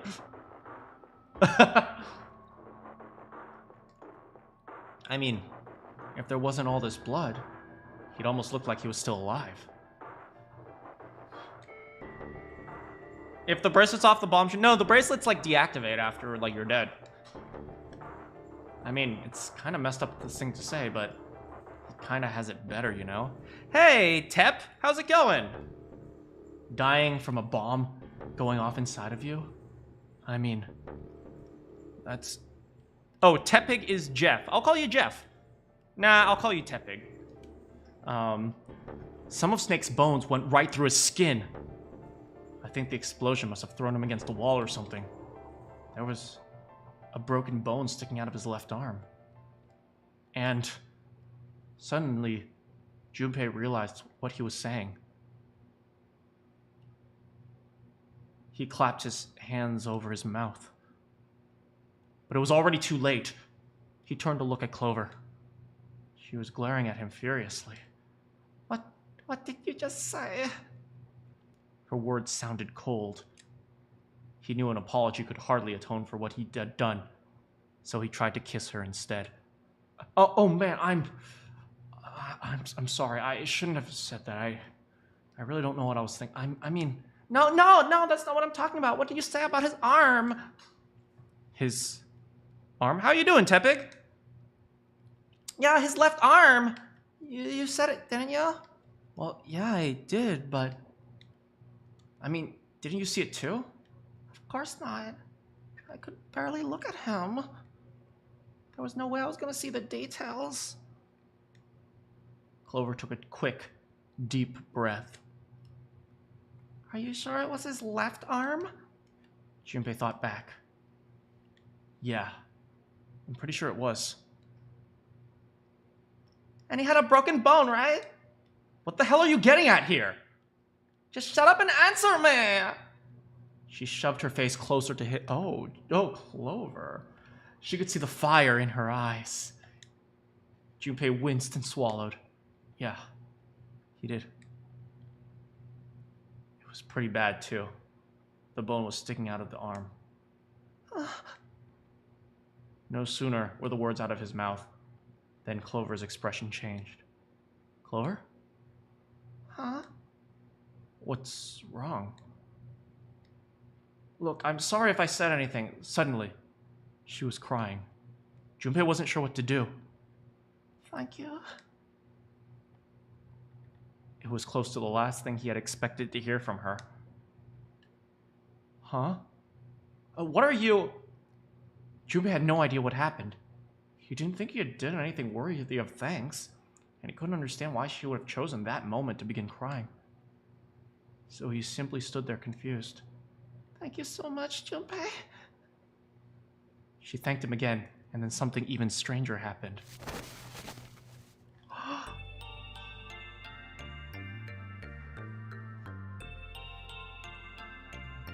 Huh?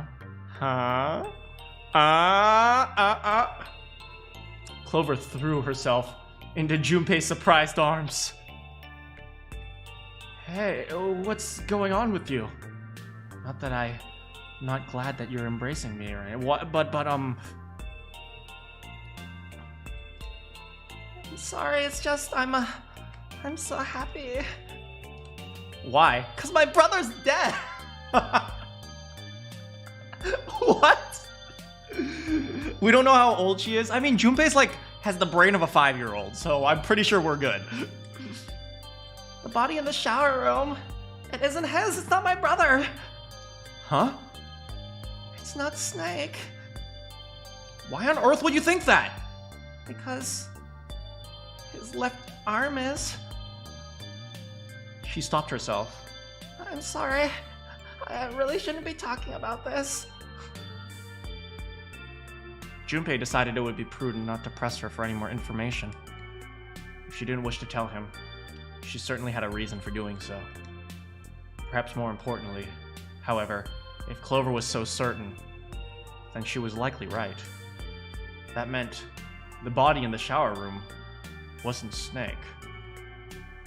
It wasn't much, but that knowledge lifted some of the weight from Junpei's heart. But he's still alive. I'm so happy. Tears shone in her eyes. Tears melted Junpei's heart. They're melting my heart, too. As she cried, she pushed herself against his chest like a child. Oh no! Oh no! Oh no! Junpei put his arms around her and held her tight. I'm so glad.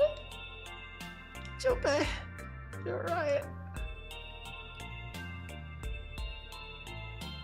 No matter what happens, you can't lose hope. You have to remember what's most important, and that's have to have faith and have love. Oh my god, don't go back to the stupid Clover! No! No! Stop! If you can remember that, it'll bring you good luck. Clover reached into her pocket and pulled something out. It was a laminated bookmark with a 4-leaf clover. I only made it here because you gave me this. I was suspicious of everyone, I was angry, and I was miserable. But because I had this 4-leaf clover, because of what you said to me. Yeah. Junpei had thought his words would have made such an effect on her. Her words were making him feel a little awkward. Thank you. Thank you so much, Junpei. She looked up at him. He scratched his nose and pretended to notice something interesting somewhere else in the room. Hey, look at that painting over there! If you really want to thank somebody, you should be thanking Santa. Santa? Why? Well, he gave me this bookmark for Christmas. And the words for each leaf, I got that from him too.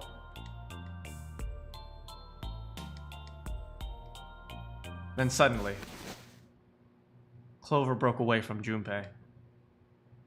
Huh? He looked confused. He hadn't thought she'd react that poorly. Clover began to pace across the room. Oh, she's over there. Ah, she's over there. 6 steps to the left, 6 steps to the right, another 6 to the left, and then she stopped. Did Santa really tell you those things? Her eyes were serious, but not angry. Yeah, he did. Did I say something wrong? No, not at all. In fact, this could be really good news. I think. You think? Santa knew about the words in the clover. The only people who should know about that are the other subjects. Subjects? The other people who were in the experiment 9 years ago. With my brother and me. What? You feel like talking about that now? But he's blind. And I was part of the Nevada test scrub. So neither of us would have been able to recognize the faces of the people who were on the boat. You know, I was thinking, what's his name? Snake is blind, right? And she's like, oh, there was a bone in his left arm? That means it's not Snake. Right? If Snake is blind, maybe something happened to him, right? And for example, maybe he got into an accident and he went blind, right? And because of it, he went blind. If he got into an accident, it's not strange to think that maybe he lost his arm in the process as well. Maybe like he got into a car accident or something and then he went blind and then he lost his arm. And as a result, maybe he has a prosthetic. Maybe his left arm is prosthetic. If you guys remember, I think it was always his right arm that was moving, right? His left arm actually never left his side. Now that I think about it. No, like this, right? Like this, right? He was like, oh, I see. I don't remember his sprites very well, but maybe his left arm is prosthetic, and that's why Clover's like, oh, it's not him because he has a bone in his left arm, maybe? I don't know.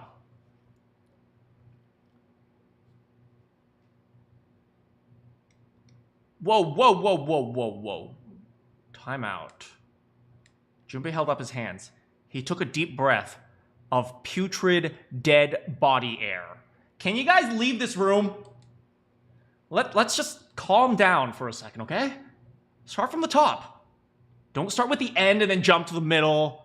God, women are always telling stories. Oh my God, like I was at the lunch table and you have to understand, I was feeling really bad because I just got a B on my math test, and then these girls came along and they said, oh my God, pigtails are so last century, but I think my hair looks pretty good like this.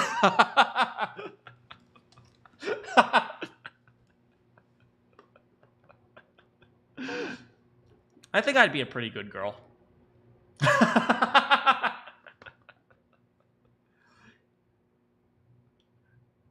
If you don't tell me the stuff in the right order, I'm never going to be able to figure it out. Okay. A femboy convert. No! Stop! I hate that word. All right, let's start with the experiment. What happened on this boat 9 years ago? Do you know about morphogen? No!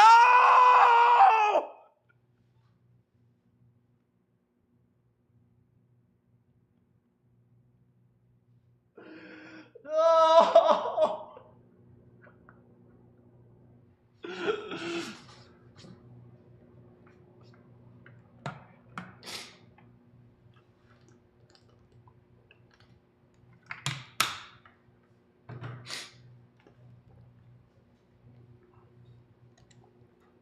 Morphogenic fields? He did. And the realization sent chills down Junpei's spine.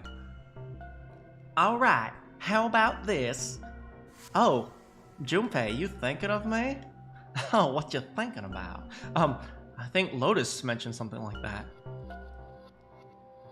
Junpei recounted what Lotus had told him earlier. Clover nodded. Telepathy, huh? Well, that's not really it, but I guess it's kind of similar. So they were testing telepathy? Yeah, I guess so.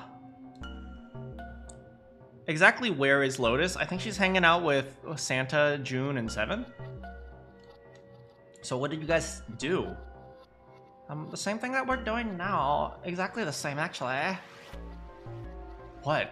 The Nonary Game. 9 people were put on this boat, and 9 others were put in the building in Nevada when the game started. Wait. So you guys have done this before?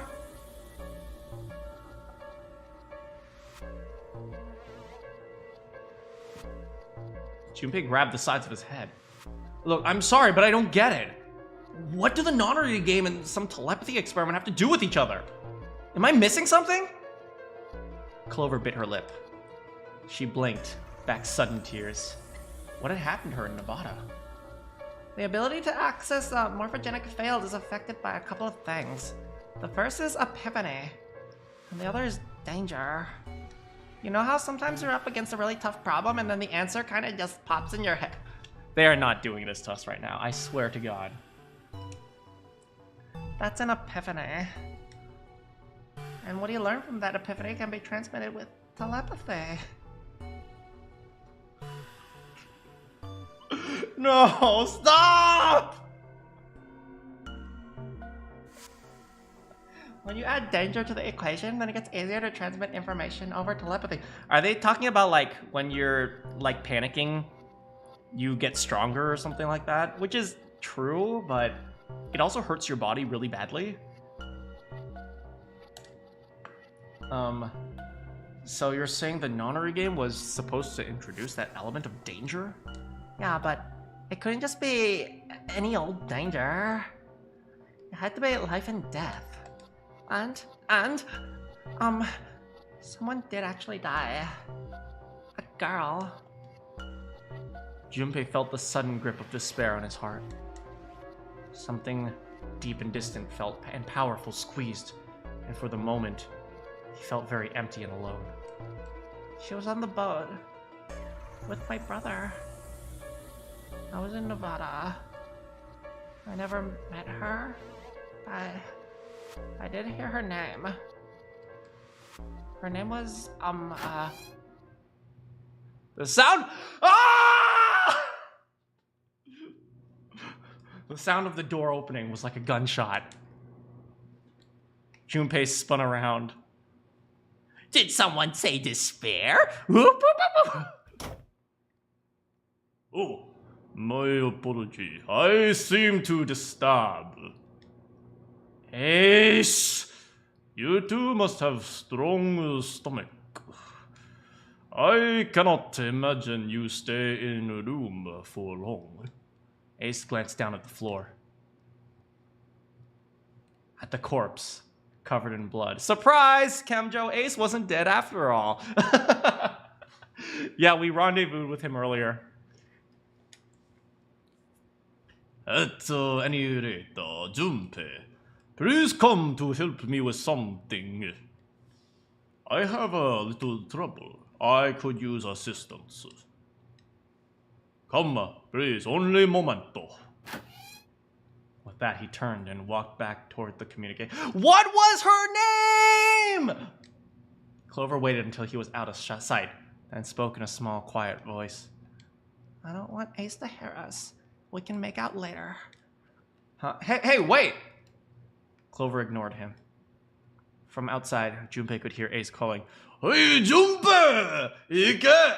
I am Big Papa! I take care of you! Junpei! Honey! Ah! Grumbling to himself, Junpei stomped off toward the communications office.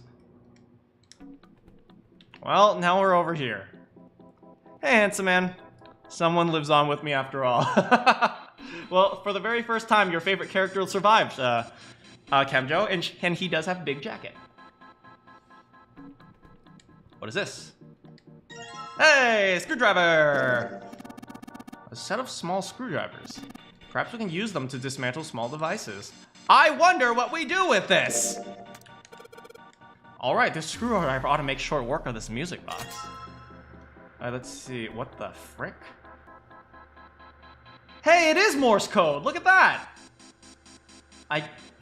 It's hard to read. Frick, I can't even read it. Which way does it go? Is it this way? Is it that way? This way?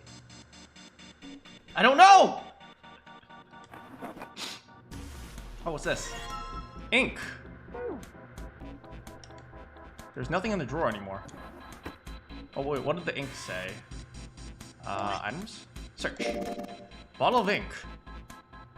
Filled with ink. Thank you. Thank you, Ace. It is not a grenade.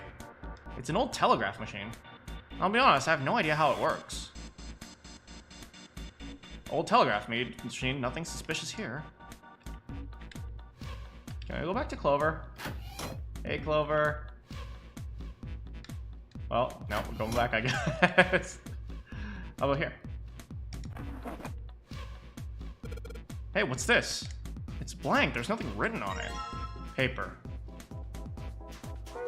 Okay. Drawer is only thing lock. Ask a robot to read it for you. Yes, because all robots read Morse code. I don't see a keyhole, though. Electric lock. Yes. Look at left door. Yeah, there's some cables over there. That must mean what? Early telecom device. Most likely use transmitter radio signal. I experimented early, no avail. Broken. Hazda.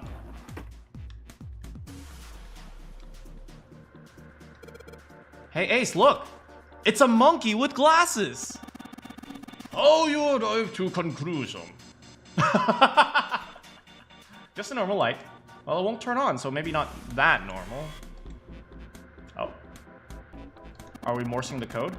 Telegraph key. A machine for translate Morse code. I try sending SOS area. But no do anything. Zero never make easy. You think it's broken? No, why? Just not sure if transmit to outside of ship. Huh. Clock? Hey, clock on wall. Hand no move. No surprise, time wrong. Nothing on back. Hooks. Look, hook. That was not a joke. I know, man. Junpei, what doing? A certified Junpei moment. Monkey. We search warehouse, top or bottom. No reason go back. Hey, factor.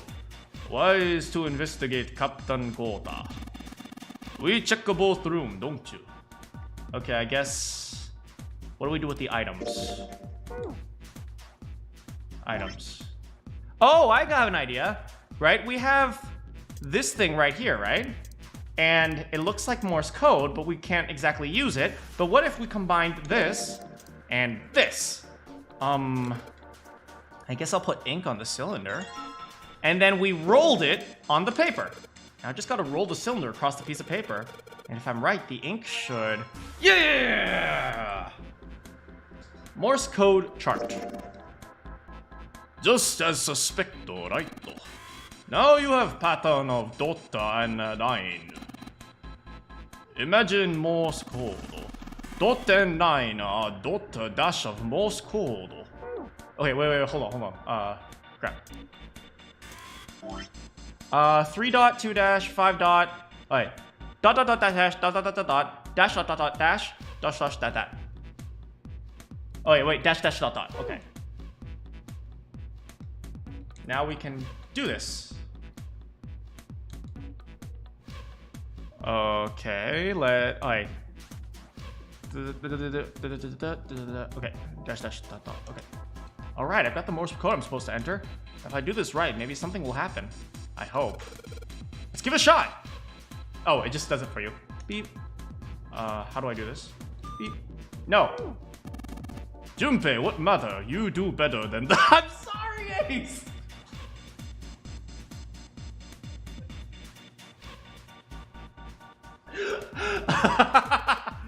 My hand slipped, okay? I'll get it right next time. Junpei, know how operate device. Operate by press button. Dota read ditto. Hey, result light tap. Dash read da. Hey, get it, hold the button. Alright. Once press dot. Hold dash. Oh, so I press for dot and hold for dash. Okay, I'll give it a shot. I'm sorry, I'm an idiot. I'm sorry, Junpei's an idiot. Dot. Beep, beep. Pop. Beep. Pop. Beep.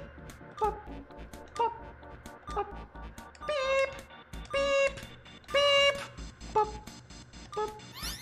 Yeah! And that's the last one. And yes!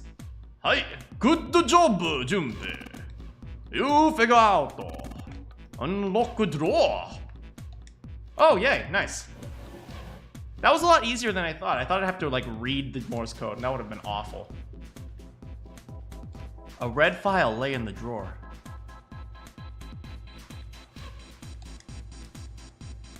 Junpei reached down and picked it up.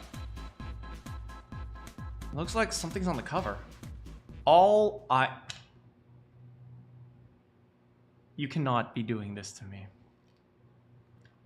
You cannot.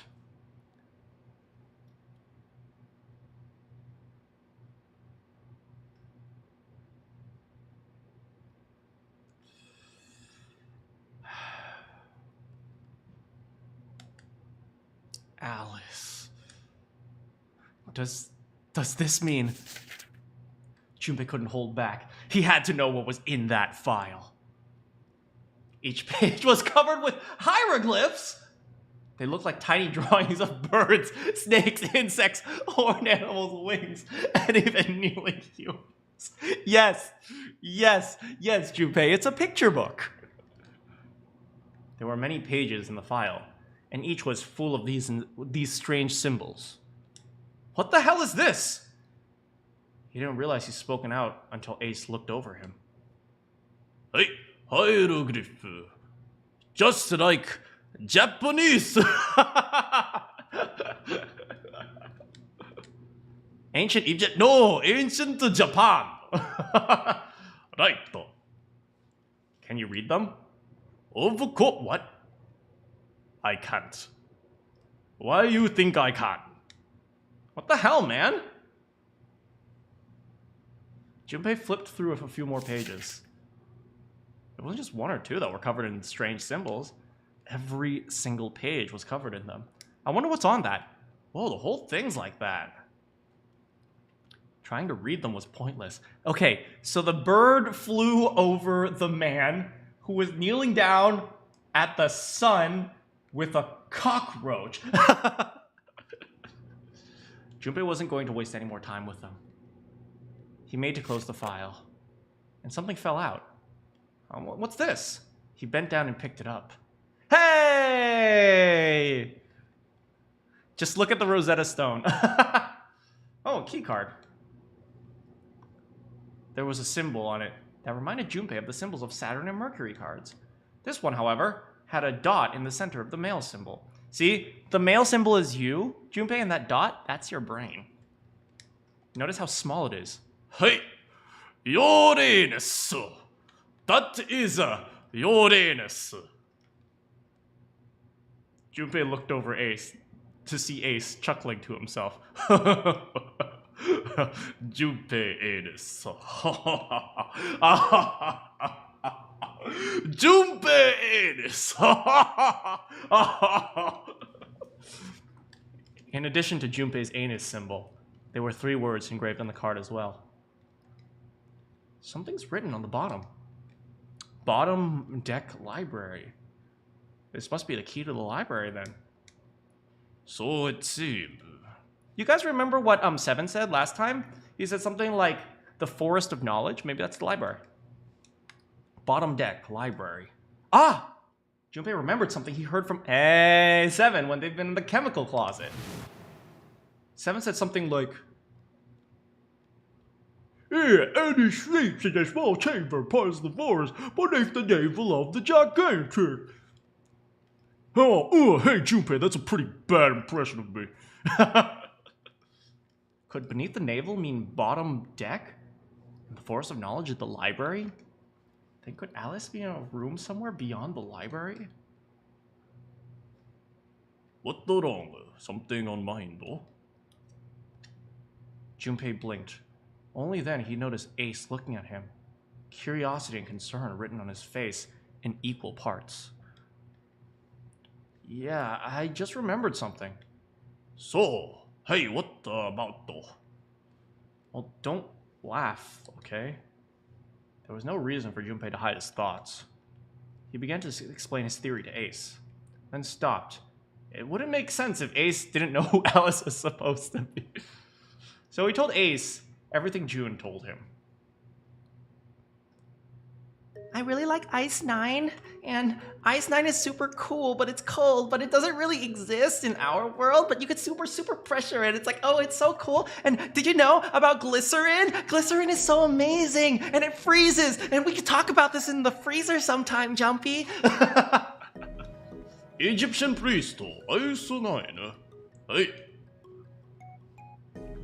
Ice 9. 9 type of ice cream.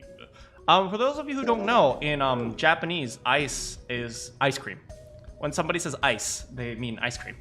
And the woman who wouldn't melt, who was recovered from the Titanic disaster, they called her All Ice, which eventually turned to Alice. Hey, very bad pun. Yeah, I know. And she was purchased by an English millionaire who called himself Lord Gordain. According to Seven, this ship is where he hid Alice. And you think he hid her on small room beyond the library on bottom deck? Yeah, I mean, it is just a theory. Ace stared off into the distance, his hand slowly and absent-mindedly stroking his beard. After a few moments, his hand stopped. He turned slowly to look at Junpei, and his brows drew together. Junpei, ever heard of term CAS? Cass? Hi, CAS. Stand for Cell Alive System. Advanced technology for freeze and preserve organic matter. Put simply, technique allow one freeze things without a form of ice crystal. Normal if you freeze something fresh water within cell expand. Yeah, for those of you who haven't studied your chemistry, or really it's just like 5th grade science, ice expands when it freezes because of how the water is shaped. Because the water isn't shaped like straight lines; it's actually shaped with little angles, which is why the connection expands it. And then when it extends, that's why ice floats on top of water, because it's less dense. CAS work different though. Object to be frozen is super cool, using magnet field. Hey, broski digs! Also, so when I'm piping, I'll use ice. Hey, how's it going, broski digs? It froze instant and uniform. Give ice crystal no time to form.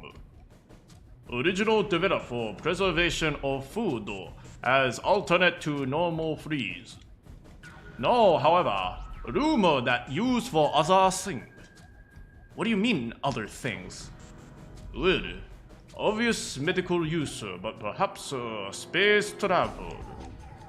Please don't tell me you're also one of those conspiracy cultists, Ace. Please, please. Literally everyone here is a cultist, except for you so far, and you are slowly becoming a cultist, man. No, stop this. Space travel? What, you serious?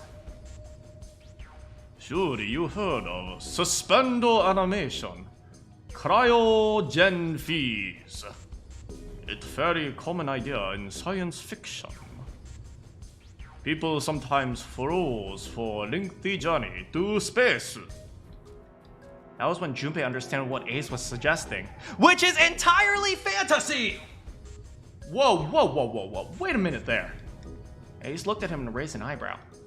Are you saying that Alice was frozen using the cast thing? Well, I'm sure possibility is low, but still possibility. Doing pretty good, thanks for asking. Glad to hear it. I'm glad to see that big smiling emoji as well. That's always a good emoji. If this special ice called Ice 9 does exist though, and if casts are used to freeze in ice instant though, you think You think she could be alive? Well, I can't say sure, of course. I only talk possibility. Oh my god. Is it possible that... Okay. I'm going out on a limb here because this is absolutely, utterly ridiculous, but this game has been absolutely, utterly ridiculous so far. Could Alice have unfroze and she's messing with us? I cannot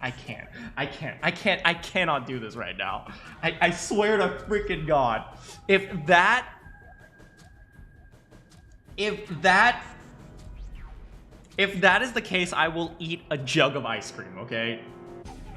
I will eat a gallon of ice cream if that is actually the storyline. Melting point for Ice 9 is 96 degrees, right? Possibly, but that's what I would call a Junko play. If she put somewhere where she could reach a temperature. That... Are you saying she could have defrosted and started walking about? We've been blaming the 6th month June this entire time. You're quite right, unbelievable. But if she had, then we have explanation for man found dead, Okay, so an over like 1,000-year-old Egyptian priestess defrosted and now is just hanging out with us and going around murdering ship captains. Yeah, that makes perfect sense. Yes, obviously. You mean the guy dressed as a captain? Yes. He did when found, clearly murder. But the murder, then who? Not us. Impossible. In order to enter Captain Quarter, first enter door 1. Door require Earth key, prevent us from access. They really said let's invent cryogenesis to mess with some random clowns. Who opened door? Santa and Lotus. Right. Clearly 2 could not open door. Or any other door.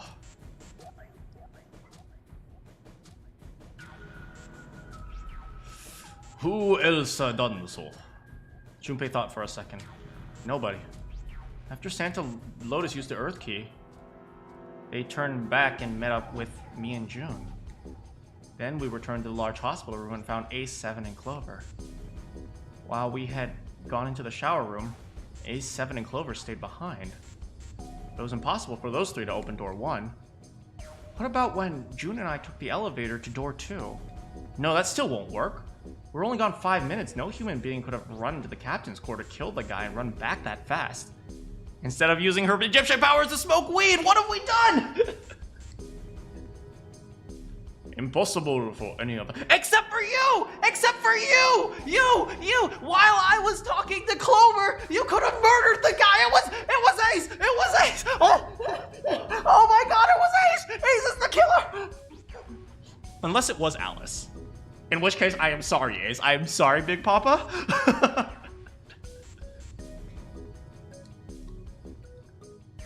At the being case, who killed him? Stop blaming my favorite characters for being murderers. I'm sorry, Kevjo. Wouldn't make sense if Kira was someone who had been on ship for time.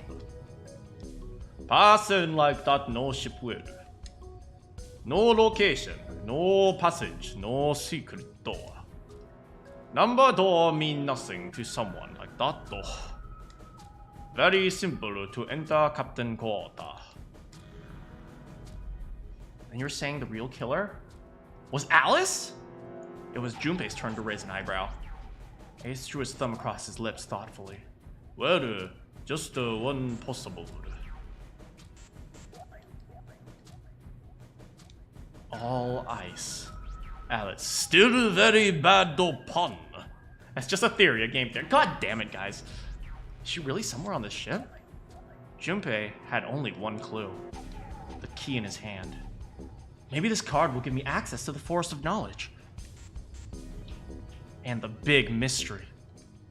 What could be beyond the Forest of Knowledge? Does the Forest of Knowledge sound like a Legend of Zelda dungeon?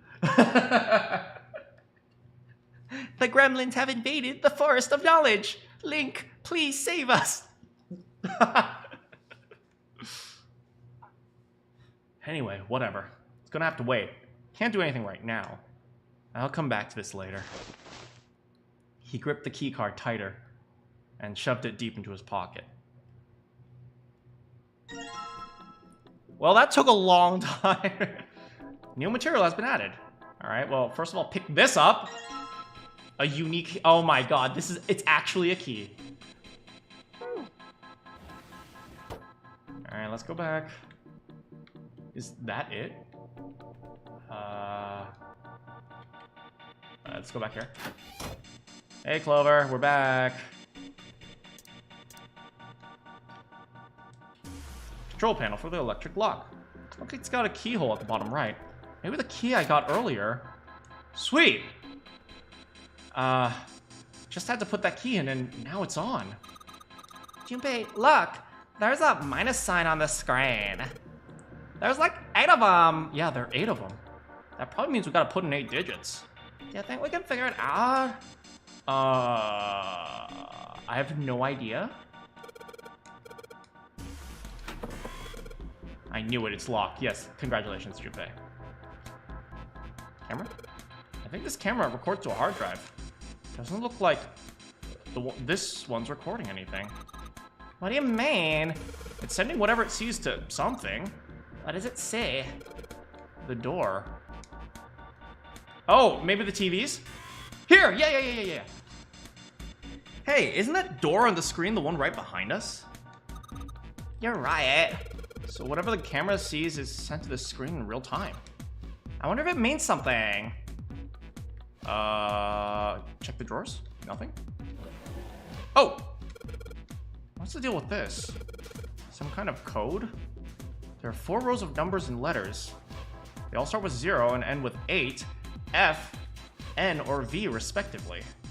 Maybe there's something to do with the oh my god. I am sick of thinking in digits other than base 10. Can we please just go back to 10 fingers, 10 toes? Ah! Okay, I see. So if this is showing the door, this is showing the door, right? This is showing the door, which means, oh wait, there are 8 minus signs, but they're separated in parts of 2, right? 2, 2, 2, 2. So it must be a code for 0, right? 0, right? You see Z-E-R-O and then the door. So we must need to spell 0, but we need to do that in numbers. So Z is 35. There are 26 letters in the alphabet. So that's, yes, plus 10 minus 1. 35. E is 14. 35, 14, R.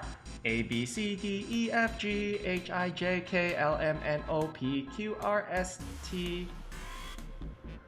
A, B, C, D, E, F, G, H, I, J, K, L, M, N, O, P, Q, R. 18, so 27. 27, so 35, 14, 27. New material. Okay, not that. I just need this. 35, 14, I just need it to remember things. 27, 35, 14, 27, and O. A, B, C, D, E, F, G, H, I, J, K, L. A, B, C, D, E, F, G, H, I, J, K, L, M, N, O. That's 15, so 24.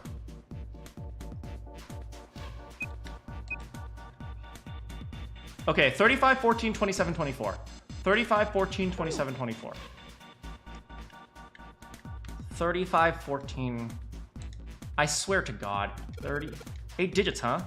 Once I put in the 8-digit number, yeah, mess up, press C. All right, let's give it a shot. Thank you for helping me in the chat by writing it down so I can remember, Randy. 35, 14, 27, 24. Smooth sailing! Oh! Stop that, arcade. 12, 34, 56, 78. Stop that, arcade. It worked. Good job, Junpei. I'm kind of falling in love with you. Hi, excellent! I unlock. Very good. All right, let's go. See, what did I tell you? Escape room expert. It's unlocked. Guys, what did we find? What did we find? What did we find? You found it! I love it. It's not like you escaped, or you found the exit, or you got out. It's you found it.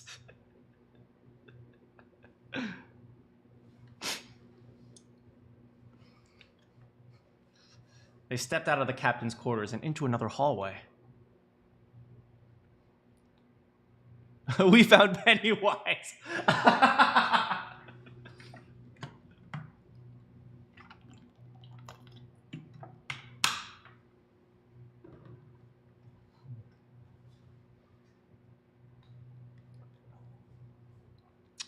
The hallway stretched out in front of Junpei for a little bit before turning left like a great backwards L. All right, let's go. Junpei rounded the corner and took off back down the straightaway. He ran and ran. And I run so far away. At the end of the hallway was a door. That's a door!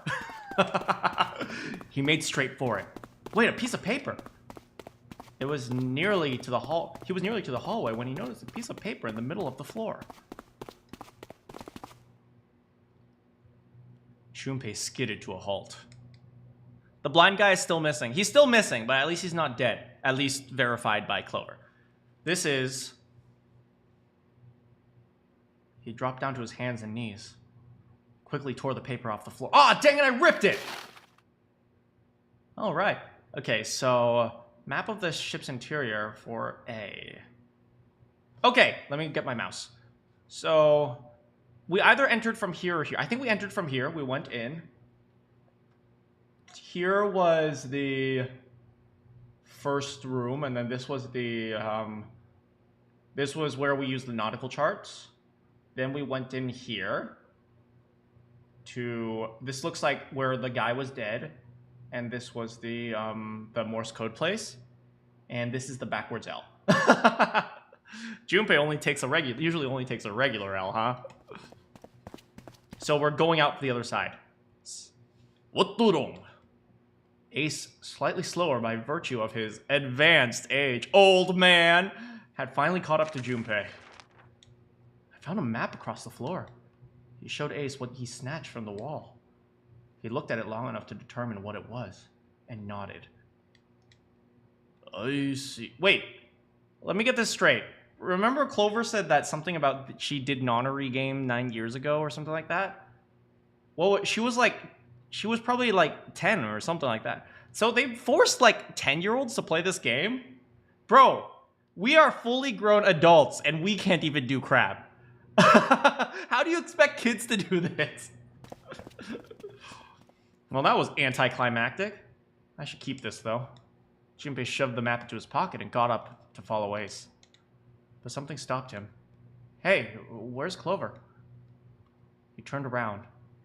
Clover was nowhere to be. Uh-oh. Damn it, what the hell is she up to? Junpei muttered angrily under his breath and took off back the way he came. As he stomped around, he saw her. She was standing in front of the door to the captain's quarters, her hand on the doorknob. Clover! Huh? As Junpei watched, she closed it, gently and quietly.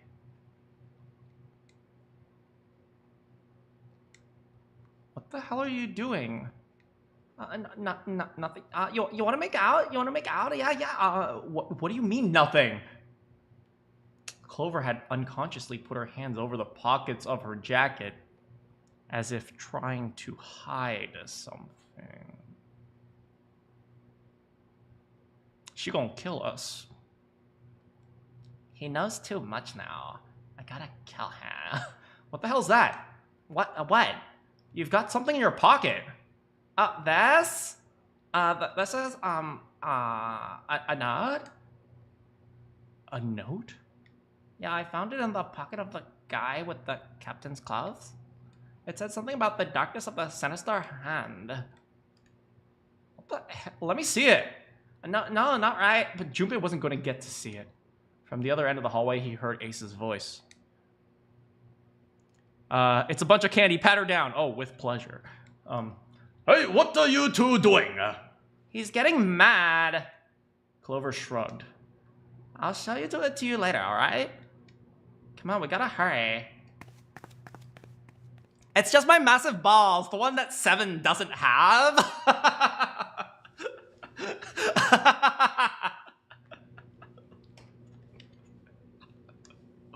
Around the corner and off the long stem of the L. A note. A note. Junpei was curious. But there was something else that bothered him. Did she really have massive balls? And from the look of that pocket, It didn't look particularly like just a note. Those were definitely pretty big.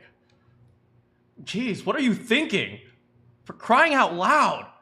Junpei did his best to convince himself that it would make sense later, and ran off after Clover. Seven yells angrily across the ship. I have balls! Yeah, I have balls! Shut up! Stop making fun of me! Junpei pushed through the large door and found himself in a large room with a large set of stairs. The big stairs. So, this is where it ends up. Just like it says on the map. It was just what he'd expected to see after reading the map. His I see after reading the map himself meant that Ace had probably realized the same thing. Ace, did he head down? He put his hand on the handrail and leaned over to look down. Oh, there he is. Look, there are the 4 others too. And not just Ace. Santa, June 7, Lotus as well. Really? Come on, let's join them. How are we gonna break it to June that we're in love with each other? Junpei and Clover glanced down at each other and hurried down the stairs. They reached B-deck at the same time. Jumpy, Clover, stop holding her hand, Jumpy!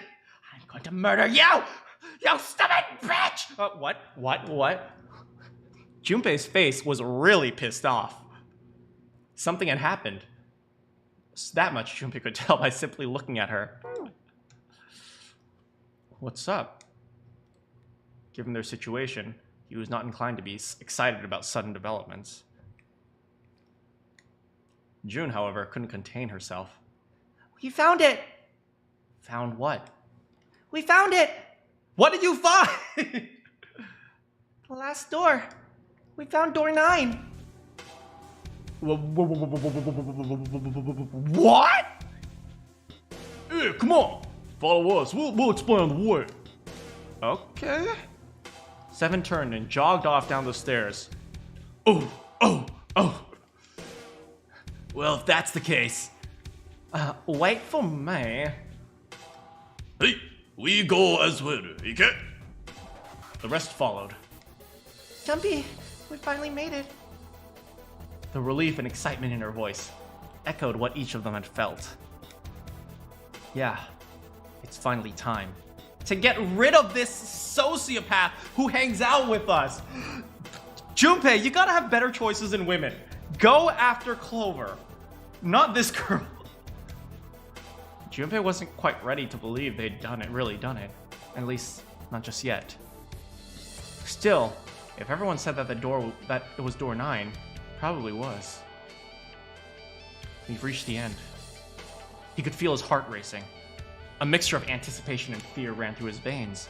He could feel his legs shaking. He was doing his best to maintain a healthy skepticism, but he couldn't deny the prospect of escape was an exciting one. But something's bothering me. Only 3 to 5 people can go through the numbered door. So we're just going to leave the disabled guy behind. We actually can't leave the disabled guy behind, because without him... Wait. Okay. A max of 5 people can go through the door, which means we have to leave 5... There's 7 of us right now, 8 minus Snake. So we have to leave 2 people behind, and then we're also going to leave the disabled guy behind. So in other words, yeah. We're leaving the disabled guy behind. Yeah, the numbers don't work out. Wait, could the number... No, right now our digital root is 7? Yeah, we lost a 9, which is equal to 0, and then we lost a 2, which is 7. Yeah, so right now our digital root is 7, so we actually can't escape right now. Wait, we couldn't escape anyway. Wait, 3 to 5 people can go through the door. 3 to 5 people can go... Yes, regardless, not everyone can escape. At the end, inevitably, 4 people are going to get left behind. So yes, we're going to leave the disabled guy behind. 7 of us are on our way to door 9. That means best case scenario, there will be 2 who have to stay. Just 2 people. Is there a way?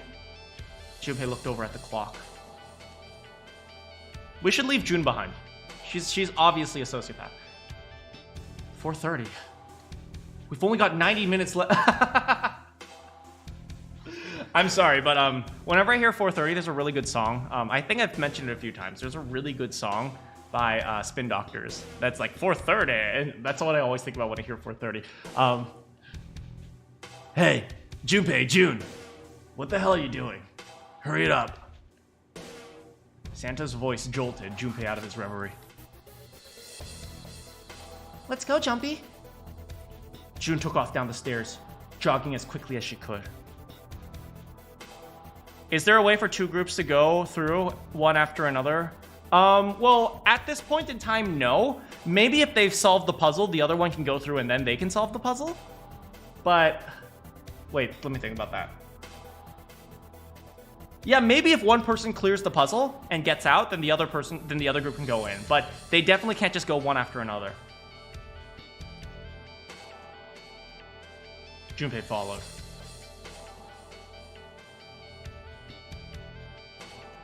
Ding ding!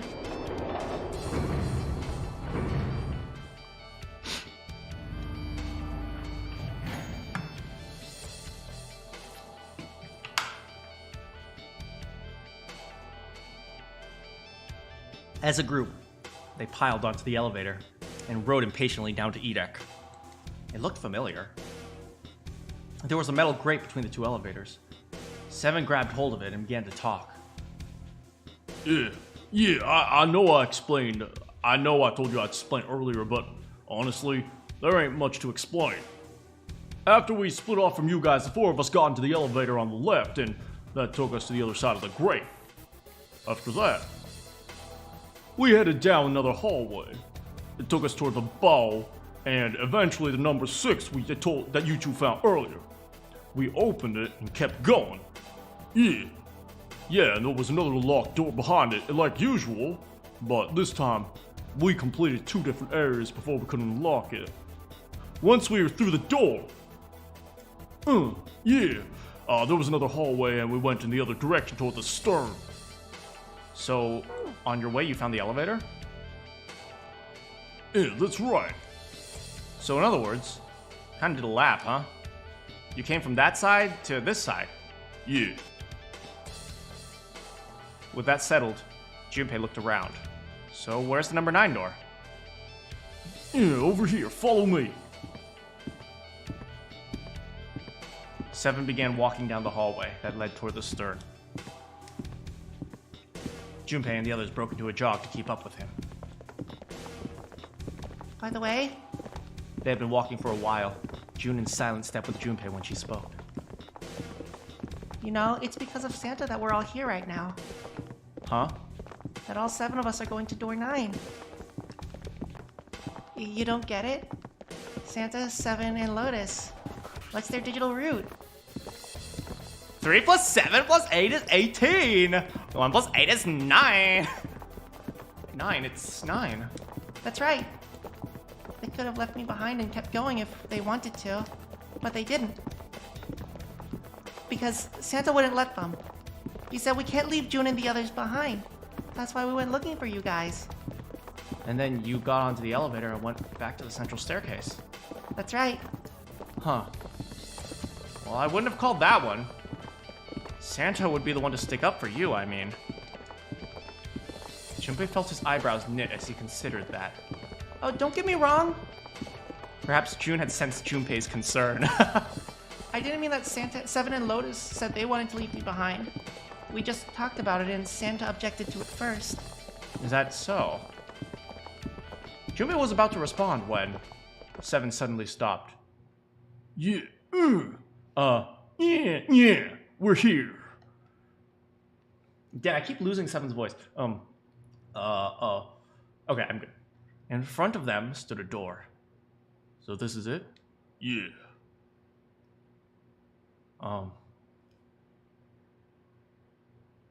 Junpei couldn't see 7's face, but he could see him nod.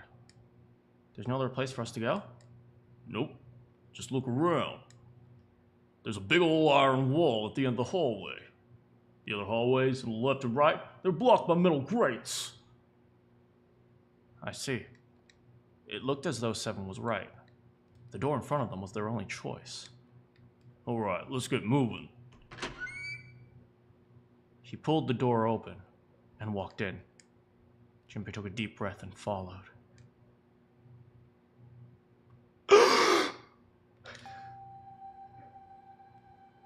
It appeared they'd been telling the truth. No way. The first thing Junpei saw as he entered the room was the number. Guys!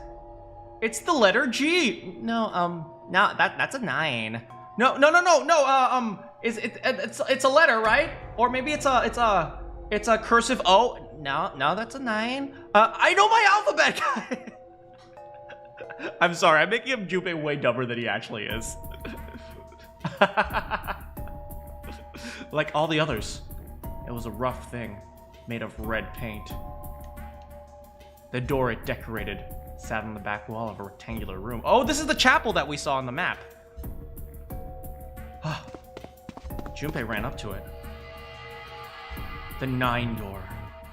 It was a large double door with powerful styling. Ooh, you so stylish!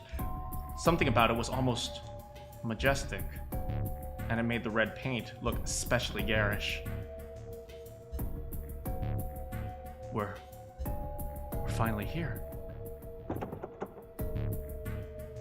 Junpei grabbed the handle and shook. It didn't budge, but then he hadn't really expected it to. The red was bolted to the wall next to the door. It read, vacant. No doubt about it, this is door 9.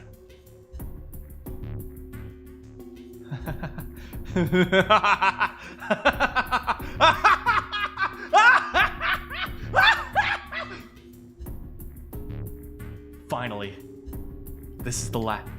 Junpei felt a flood of emotion as he washed over him. He felt a chill down his back, and his chest tightened even as his blood began to boil. There was a moment of complete silence. Junpei, look behind you, Santa said with an axe. He turned around. Behind? What? Oh. Whoa! Junpei could scarcely believe what he saw. Why? A door and a 9? What? I'm sorry, I just hit the microphone. I hope that wasn't really loud.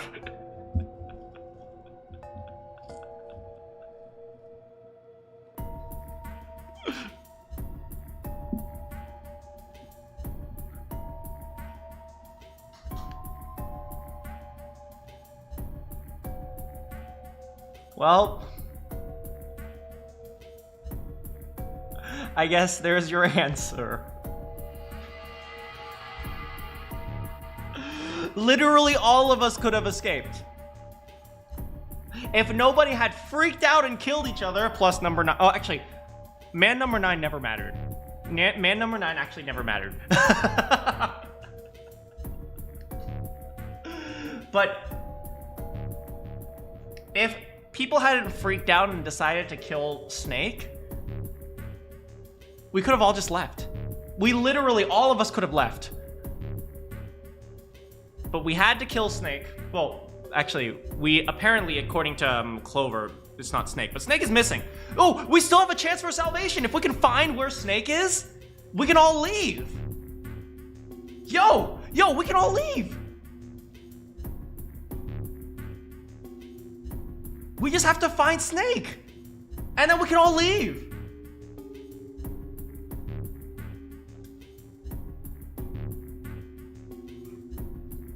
What the hell is going on here? Snake! Dun dun dun dun dun bum bum. His words came slowly. His brain struggled to understand what he'd seen. On shaky legs, he made his way to the second 9. It was a small door. A set parallel to the door they'd come through. But in the other corner of the room, there was no mistaking the number.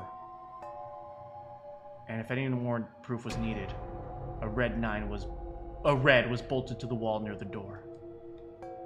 There's a red there too? And of course it won't open. He grabbed the handle and shook the door. Not because he expected it to open, but because he had to make sure it was real. But why?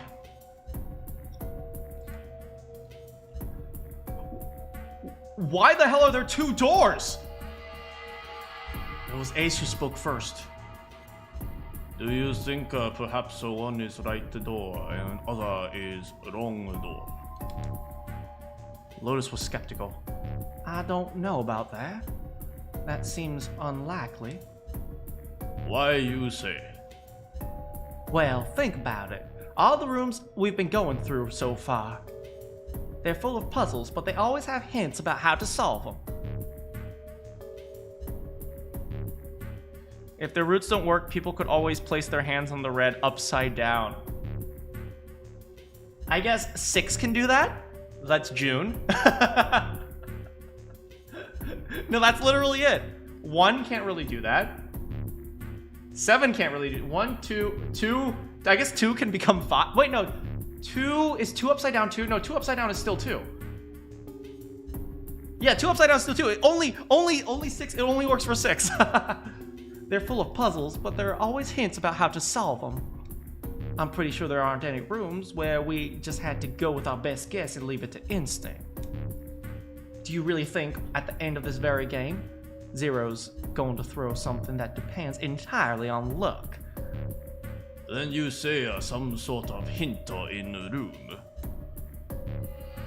No, I don't think there's a hint anywhere in here.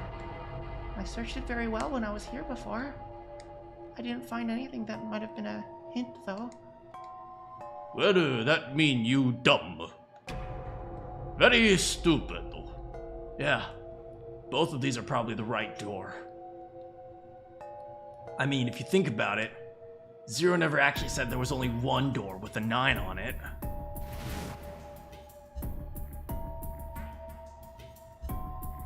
It is hidden, but an exit can be found.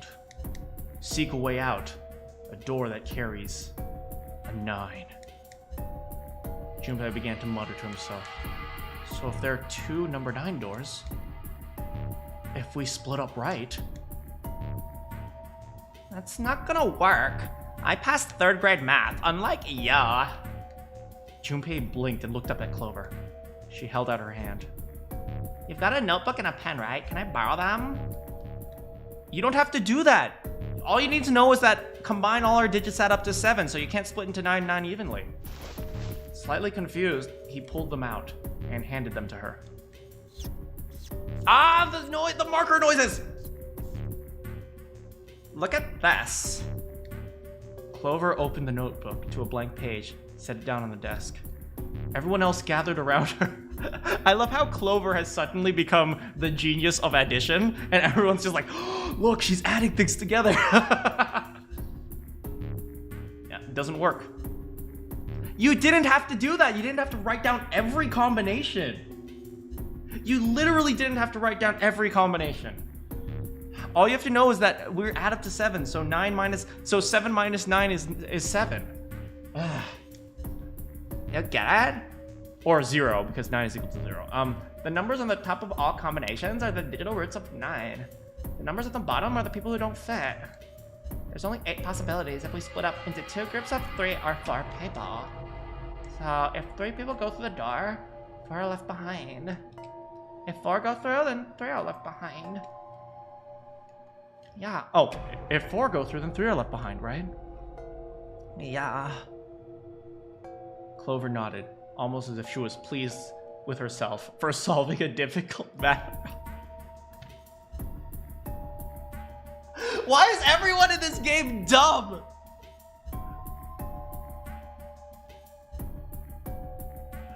I want 2 number 9s, a number 9 large. No way.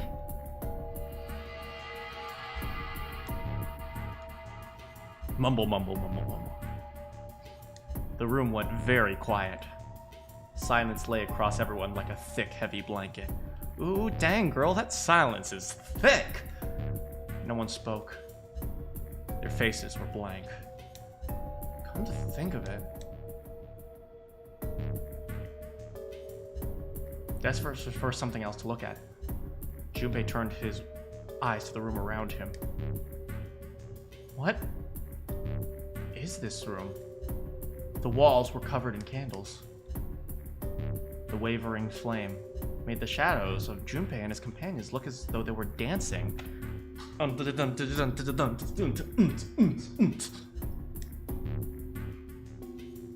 Two rows of wooden pews filled most of the room. Looks like it's set up for some kind of ceremony, like a sacrifice of lambs. I'm a lamb! Oh, hello, I didn't expect to see myself in this game. Hello, worship my cult! But what kind?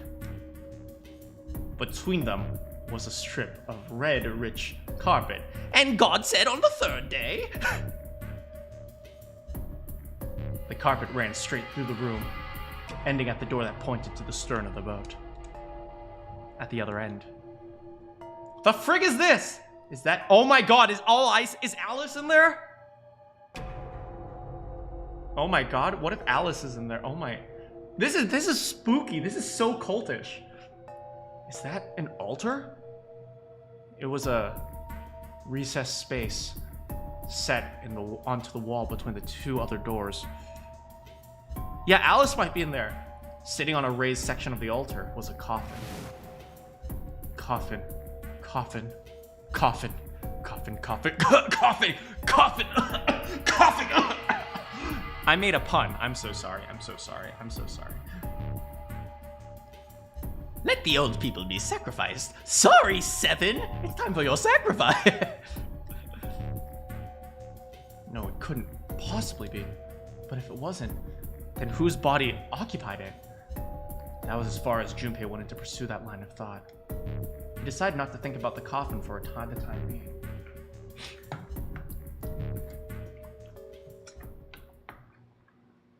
At that moment, Seven spoke. There was an edge of humor to his voice, but it was forced. Okay. Yeah, okay. I'll give up. I figured if we sat around here long enough, someone would volunteer, but I guess nobody's got the guts to do it. What are you talking about? Junpei didn't understand, and he wasn't the only one. What? You guys didn't figure it out yet? Oh, fine. Let me enlighten you. Clover was mostly right with her little explanation earlier, but she missed something. She wasn't really wrong. She just... screw it, let me write it out! Seven snatched up the notebook and began to write in it. Everyone else clustered around him, desperate for a look.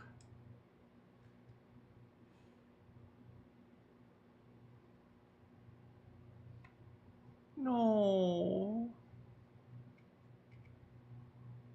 Seven.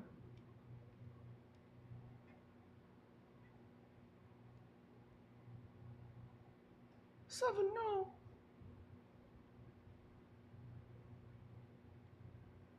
If you're trying to leave with a group of 3 and a group of 4 and get everybody out, Clover's right. But there's another way. Only one combination, though. If you split up into 3 groups of 3, 3, and 1, you can make this combination. Wait, but that means... Don't get me wrong here. I'm not trying to copy Ace or anything like that.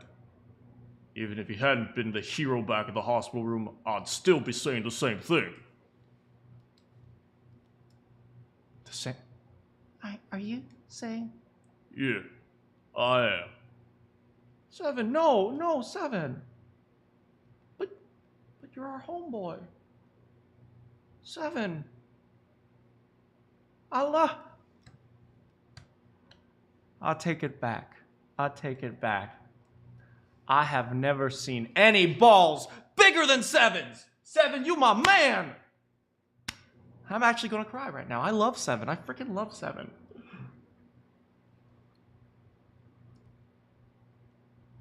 Okay, Seven, I admit.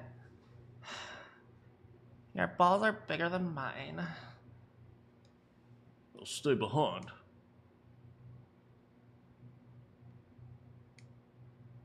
Why are you acting so heroic all of a sudden? Are you some kind of idiot? Lotus was the first to speak. That in and of itself was a little strange. She reacted much differently when Ace had volunteered. I'm completely against it. I'll be goddamned if I'm going to have to owe you for getting out of here. I ship it. I ship it. I ship it. The rest of them began to speak all at once. I'm against it too. I didn't want to leave Ace behind, and I'm not going to leave you either. I don't like that idea. That you're going to prove that your balls are bigger than mine. I disagree. I cannot say much for you being hero. Finally, they quieted down. Junpei looked at Seven. Well, there you go, Seven. Proposal denied. Clover's right. There's got to be a better way than this. They say Seven's balls grew 3 sizes that day.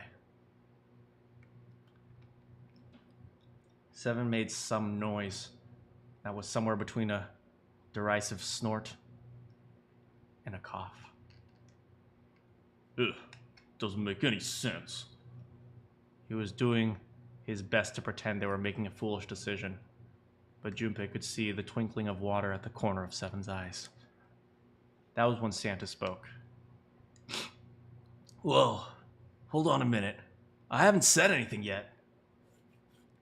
Until then, Junpei hadn't realized that Santa had stayed quiet for the whole discussion of Seven's fate. Something in his voice made Junpei uncomfortable. Are you agreeing? You want to leave him here? Santa shook his head. Nah, I'm against it. I don't want to leave Seven here alone. Then I don't see how it matters. I said alone. Huh? I said I don't want to leave Seven alone. There was a dull shine in Santa's eyes. They were cold and hard. Junpei felt himself shiver. What the hell are you? What, you don't get it? I can't leave just one person. I need 2 more. 3 people, including Seven. I'll leave 3. I'll be leaving 3 behind. I'll be leaving behind 3 people. What the frick, Santa? Bro, what the frick? That's my proposal. No. Those are my orders! What do you mean, orders? What the hell makes you think you can order us around? Who the hell's gonna listen to you? You all will in 3 seconds. You won't have a choice. What? 3, 2, 1. Santa was so fast, Junpei could barely see him. When he moved, it was almost like watching a dance. His feet moved like lightning. He spun and... Oh my god!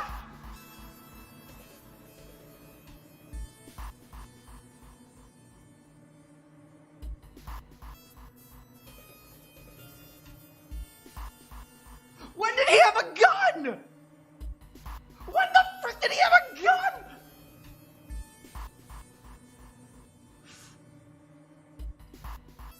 He had June. See? I told you! His lips curled into a cruel, mocking smile. What? A shudder traveled down the length of Junpei's spine. His chest froze. He could feel his breath go stale in his lungs. Nothing made sense. Junpei felt as though his head were about to explode. Santa's sudden change in attitude, saying that he needed 2 more. The gun in his right hand, a revolver. Santa had grabbed June from behind and pressed what Junpei's shaken brain identified as a revolver roughly against her temple. Why? What the hell is that? You see, she's been a naughty girl. But I gave her coal last year, and she just threw it out. So this year, I'm giving her lead. Where on earth had Santa possibly found a gun? Junpei's questions roared in his mind, but his mouth refused to ask them. Seven spoke, almost as though he had sensed Junpei's confusion. The gun's from the other room. What room? One of the rooms behind door 6. I should have known he was going to do this. I should have taken the gun. Well, too late now, fat ass! Yo, don't be like that to my boy Seven. Damn it. A mixture of fury and frustration twisted Seven's face, and he glared at Santa. Santa, for his part, didn't do so much as flinch. The corner of his lip twisted into a slightly wider smile. And the smile faded, and he began to move. He walked backward, dragging June with him. Before long, his back was resting against the door. On the wall next to him was the red. He put his hand to the scanner panel, quickly, and then forced June to do the same. Now, time for you to start following my orders. Ace, Lotus, congratulations, I've chosen you. Put your hands on the red. 3 + 6 + 1 + 8 is 18! That's what Santa had meant when he said he needed 2 more! Hey, you deaf? I gave you an order! Santa's eyes narrowed to slits. He glared at Ace and Lotus. They stayed frozen like deer caught in the headlights of an oncoming car. Papa's gonna be okay? I don't know. Right, fine. I didn't want to waste any bullets, but you guys just don't get it. No sooner were the words out of Santa's mouth than his hand twitched. Oh my! A section of the floor exploded, scattering wooden splinters across the floor. A thin plume of smoke snatched out of the hole in the floor. There could be no doubt that the gun was real and worked. You really shot it. But Santa, I wrote you letters every Christmas. I asked you for that Barbie set, and you gave it to me. I was such a good girl. Why are you doing this? Clover's voice spoke of betrayal and disbelief.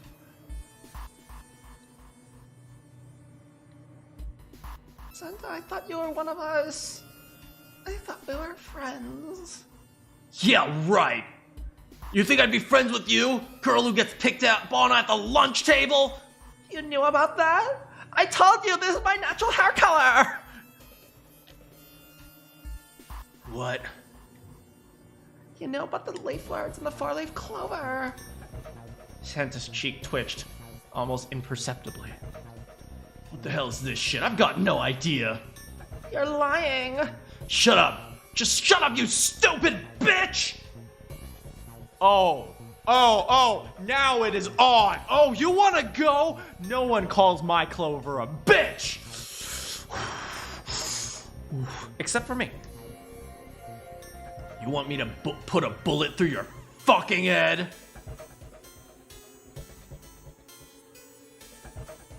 Flecks of spit flew from Santa's mouth. His face twitched with rage. Clover recoiled, her eyes wide. When she spoke, her voice was very small. Santa's not real, is he? You're not really Santa, are you? I'm so sorry I'm ruining the scene. He snorted, then shook his head vigorously and turned to face Ace and Lotus. Alright, assholes. What are you still standing there for? Get over here! Scan those bracelets! I don't have all day! What's the matter? Your hearing starting to go? Going senile? Ace and Lotus still didn't move. It almost seemed as if they couldn't move.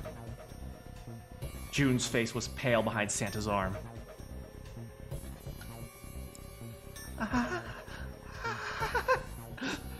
Her eyes were wild. Her chest heaved with every quick breath, like an animal cornered by a predator. Santa's a predator? Santa, why don't you have a seat over there?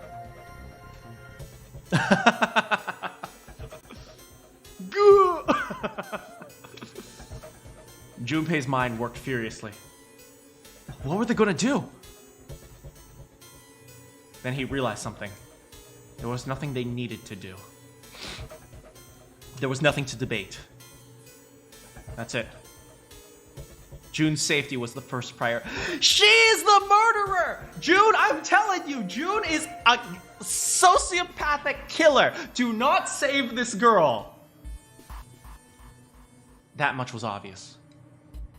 Doing as Santa had commanded meant that she would be safe from those at least 2 threats. She wouldn't be shot, and she would leave the ship alive along with Santa, Ace, and Lotus. There was only one thing for Junpei to do. Sacrifice Clover? Why would you do that? It's the only way. He turned to Ace and Lotus. Please, just go. No way. Jumpy, what are you saying?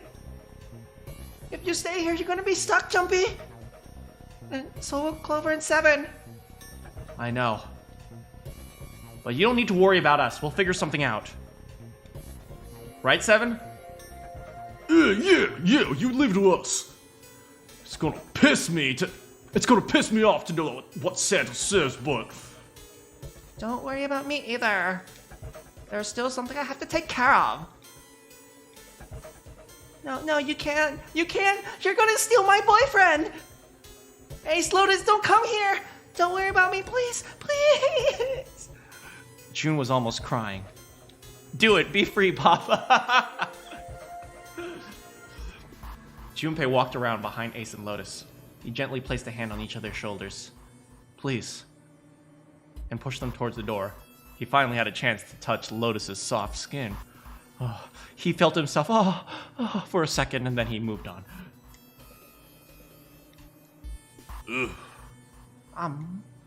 They almost stumbled, and rightened themselves and took another step. And another. Hey, I come slowly again. Hey. They turned around, and Junpei nodded. Go. Alright. Fine. Ace and Lotus turned around again and walked slowly toward the door where Santa was waiting for them. After what seemed to be an eternity, they stopped in front of the door marked 9. Santa smiled. All right, let's get those hands on the scanner panel. Hey, what's the holdup? What? You think I'm fucking around? I don't give a shit about this girl! The red doesn't need a person, you know. All it needs is a bracelet. You get it? Good. Now put your fucking hands on the scanner. I'm not gonna say it again. He shoved the revolver harder against June's head, and she winced. Hey, fine. Ace sighed, defeated, and placed his hand on the scanner panel. Lotus went next. Lotus glared at Santa and slammed her hand on the scanner panel. The fourth asterisk blinked on. Good job! Now, Lotus, pull that lever. Soon as the door opens, you get your ass in there. Try anything stupid, you know what happens, right? Damn it. Junpei could almost hear Lotus' teeth grind.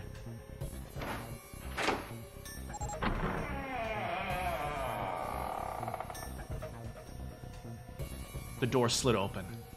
Door number 9 opened at last. It opened with a low, powerful rumble.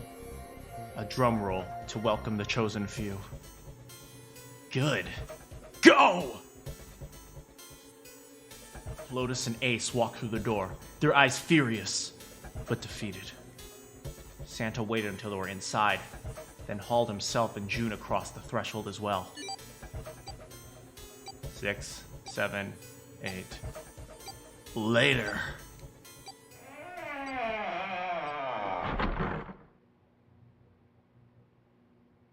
After exactly 9 seconds, the door swung shut. Oh my god. The gust of air it created caused the candles on the altar to flicker and die.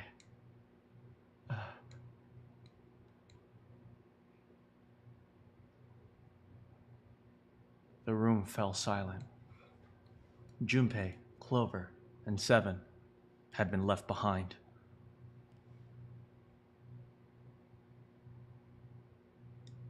Clover looked down at her hand and traced with her finger the faint blue veins that crisscrossed them. Seven shoved his arms into the front of his overalls, scratched his stomach. No one spoke. Silence made the air feel thick. Well, at least I get to spend the last few moments together with Clover and her massive balls.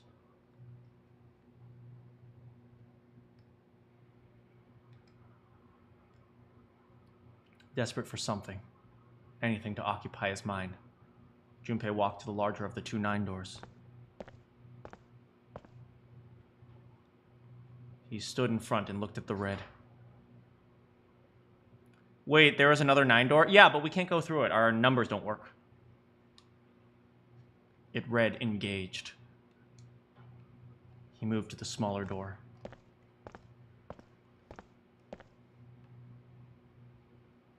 The red, vacant. The digital root of the remaining people was 7. 5 plus 4 plus 7 is 16. 1 plus 6 is 7. There was no possible way for them to open the door with 9 on it. Junpei touched the surface of the door. You might as well try. June. He thought about June, about Akane Kurashiki. Was she safe? That was all that mattered to him. If she was alive, if she had escaped this horrible boat, that was what Junpei prayed for. Just find the blind man. He's been missing for a while. We gotta find the dude. 7 came up next to him. He pulled off his hat, scratched his head, and sighed. Wait, whose head he scratched? His head, or he pulls off his hat and scratches Junpei's head? So, what you want to do, Junpei? What do you mean, what I want to do? What can we do? 7 opened his mouth to respond when... What? A noise echoed through the room.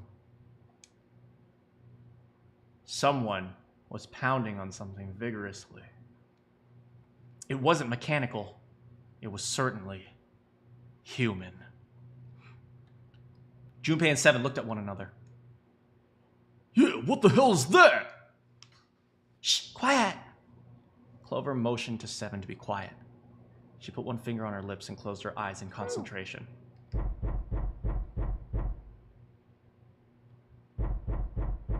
The 3 of them listened, trying to determine where the sound was coming from. Where? Where is it coming from?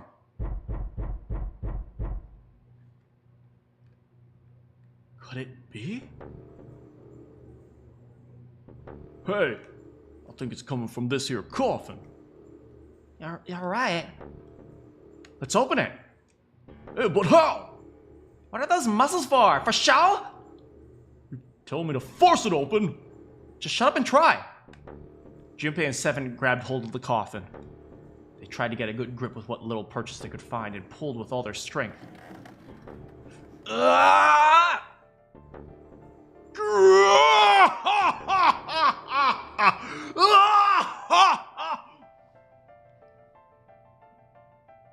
Damn it! Damn thing won't even budge.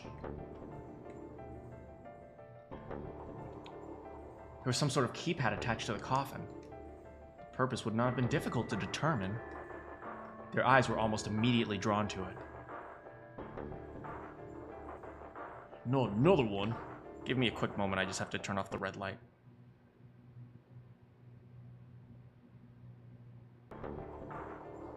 Yeah. Looks like it.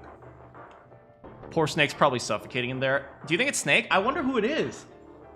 You think we have to put in the right password or something, or it won't open? I think so. The noise wasn't stopping. And then the zombie apocalypse began.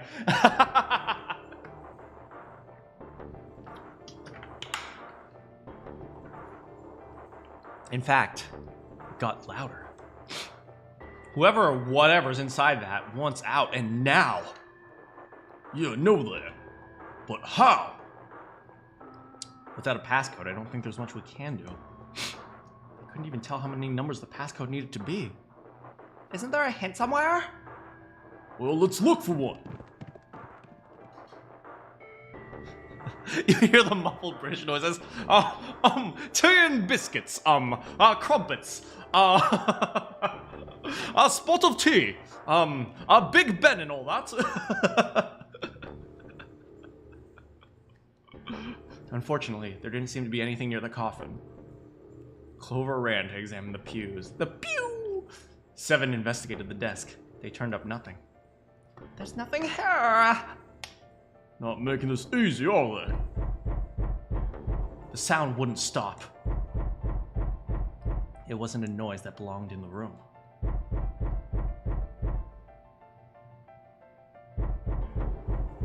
What's the passcode? Hey, it's a bit stuffy here, ain't it? Hey, it's a bit stuffy here, ain't it? Please, would you kindly, Governor, would you kindly be so, would you kindly please let me out of this, this tabular space? I don't know how British people sound. What's the passcode? What am I supposed to do? Try 69. Yes, that's the passcode. How can we figure it out? I need something.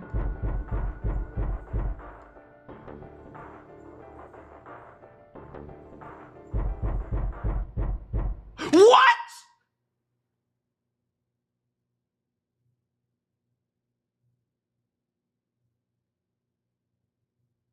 Unfortunately, that's the wrong answer. I'm actually Santa!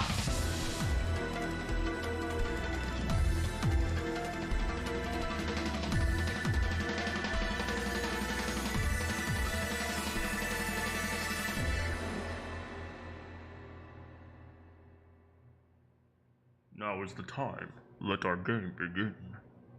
I have reached one ending? What happened? What happened? No, what? What? No, what happened? This game has multiple endings. In order to experience all the endings, you need to play through the game multiple times. Make sure to save your progress. Papa survived though. I don't know, did he? Memory of escape has been added to the title screen. Lets you replay the escape rooms. Save. Save. Access the flowchart or return to the title screen to start from the beginning. What? Oh, this is what the flowchart is! Okay, so we went down this ending, which led us to the coffin, but it's locked. Okay, so we unlocked here, and we went to the coffin. So maybe if we took a different path, we would end up on this side. But if we took... Oh, okay, so we have to take this path, maybe. And then we go here, but then maybe we go down this path. Okay, I know where this is. So this is obviously... Okay, so this is the first choice of room. This is the second choice of room. Obviously, this one is the room number 3 because that's the only one that works because this one's like really far out here. And You need to take the digital roots of the paths. What do they add up to?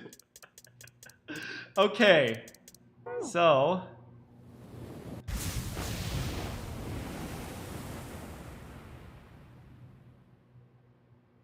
where are we? We can find out where we are next time.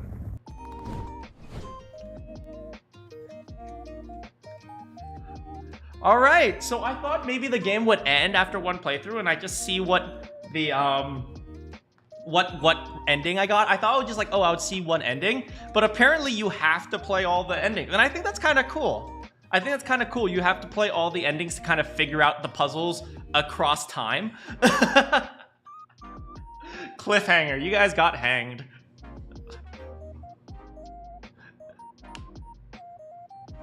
I guess we're, not only are we completing the escape room puzzles, we're also completing a puzzle across like the various timelines, which is weird as heck. But it's kind of a really fun concept. So can I get out of here?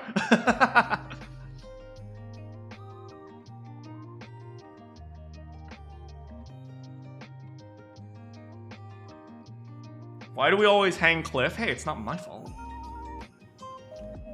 So next time we get to go into door number 4 or door number 5, I don't remember. There's a safe ending. Well, this was clearly not the safe ending. This was the danger ending.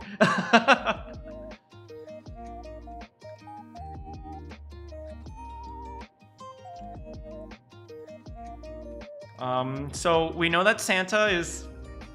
okay, so... now that we do know from this that Santa does something pretty bad. Santa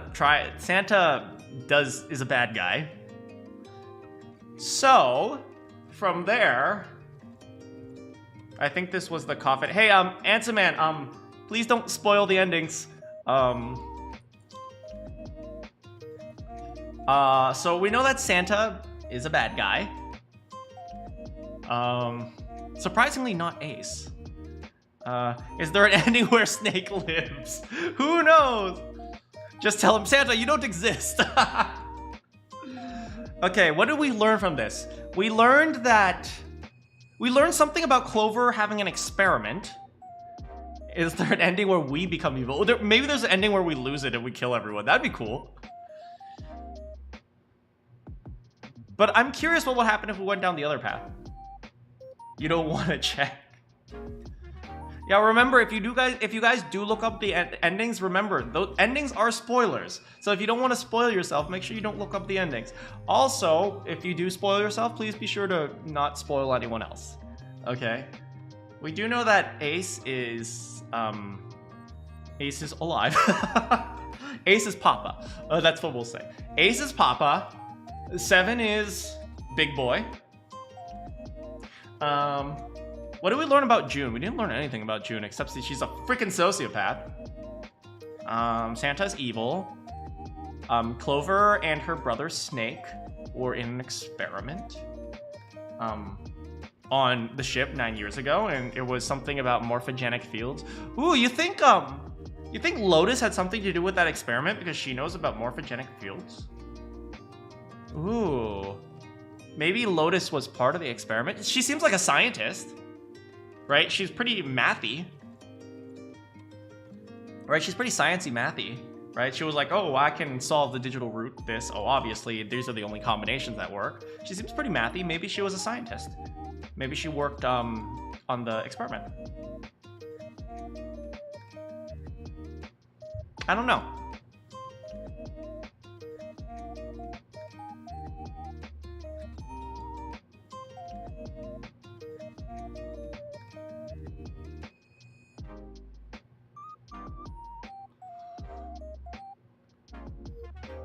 So who are the people we've seen dead so far? We saw Snake, or supposedly Snake. We saw man number 9, and we saw supposed 0. Okay, so there's dead people, and one of them we have no idea about, which is the man in the captain's quarters, the fake 0. One of them we do know about, which is 9, and then one of them we are not sure about, which is Snake / an imposter of Snake. You killed some Reese's Puffs. Yeah, Reese's Puffs, Reese's Puffs. Eat 'em up, eat 'em up, eat 'em up, eat 'em up.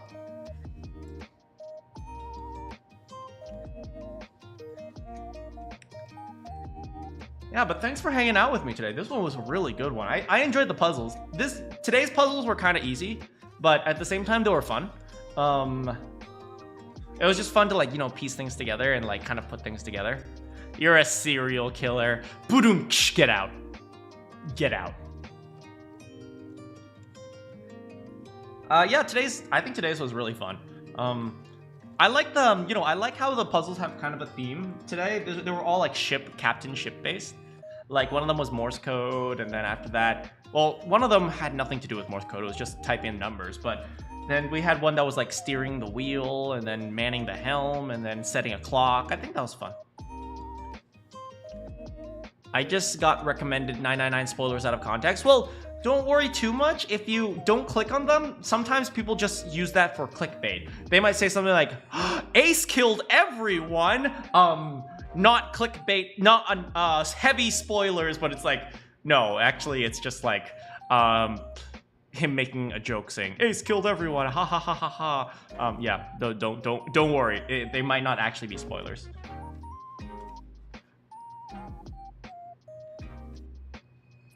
Kemjo, how would you feel if in one path Lotus killed Ace? People put spoilers in the thumbnail. That is true, and I'm sorry if you guys get that. I hope you guys don't. I wish I could help you guys control that, but unfortunately, YouTube sucks sometimes. But you're absolutely right, Randy. Sometimes people put spoilers in the thumbnail, and that does suck.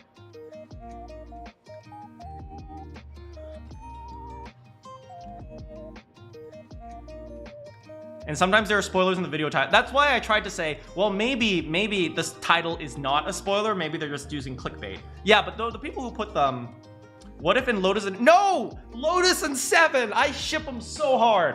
I ship Lotus and 7 so freaking hard.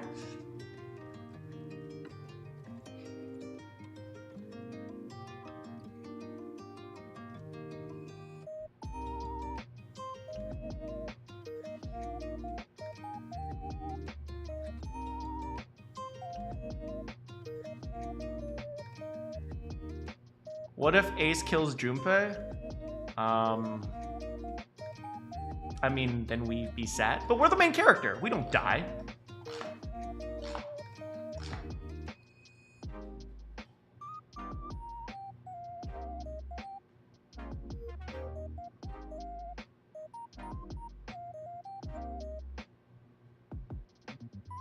Yeah.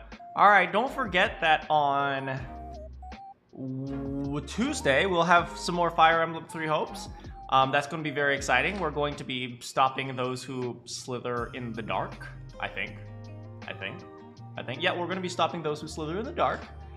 And then on Thursday, we will be having another Zero Escape, and we'll be going down a completely different path this time.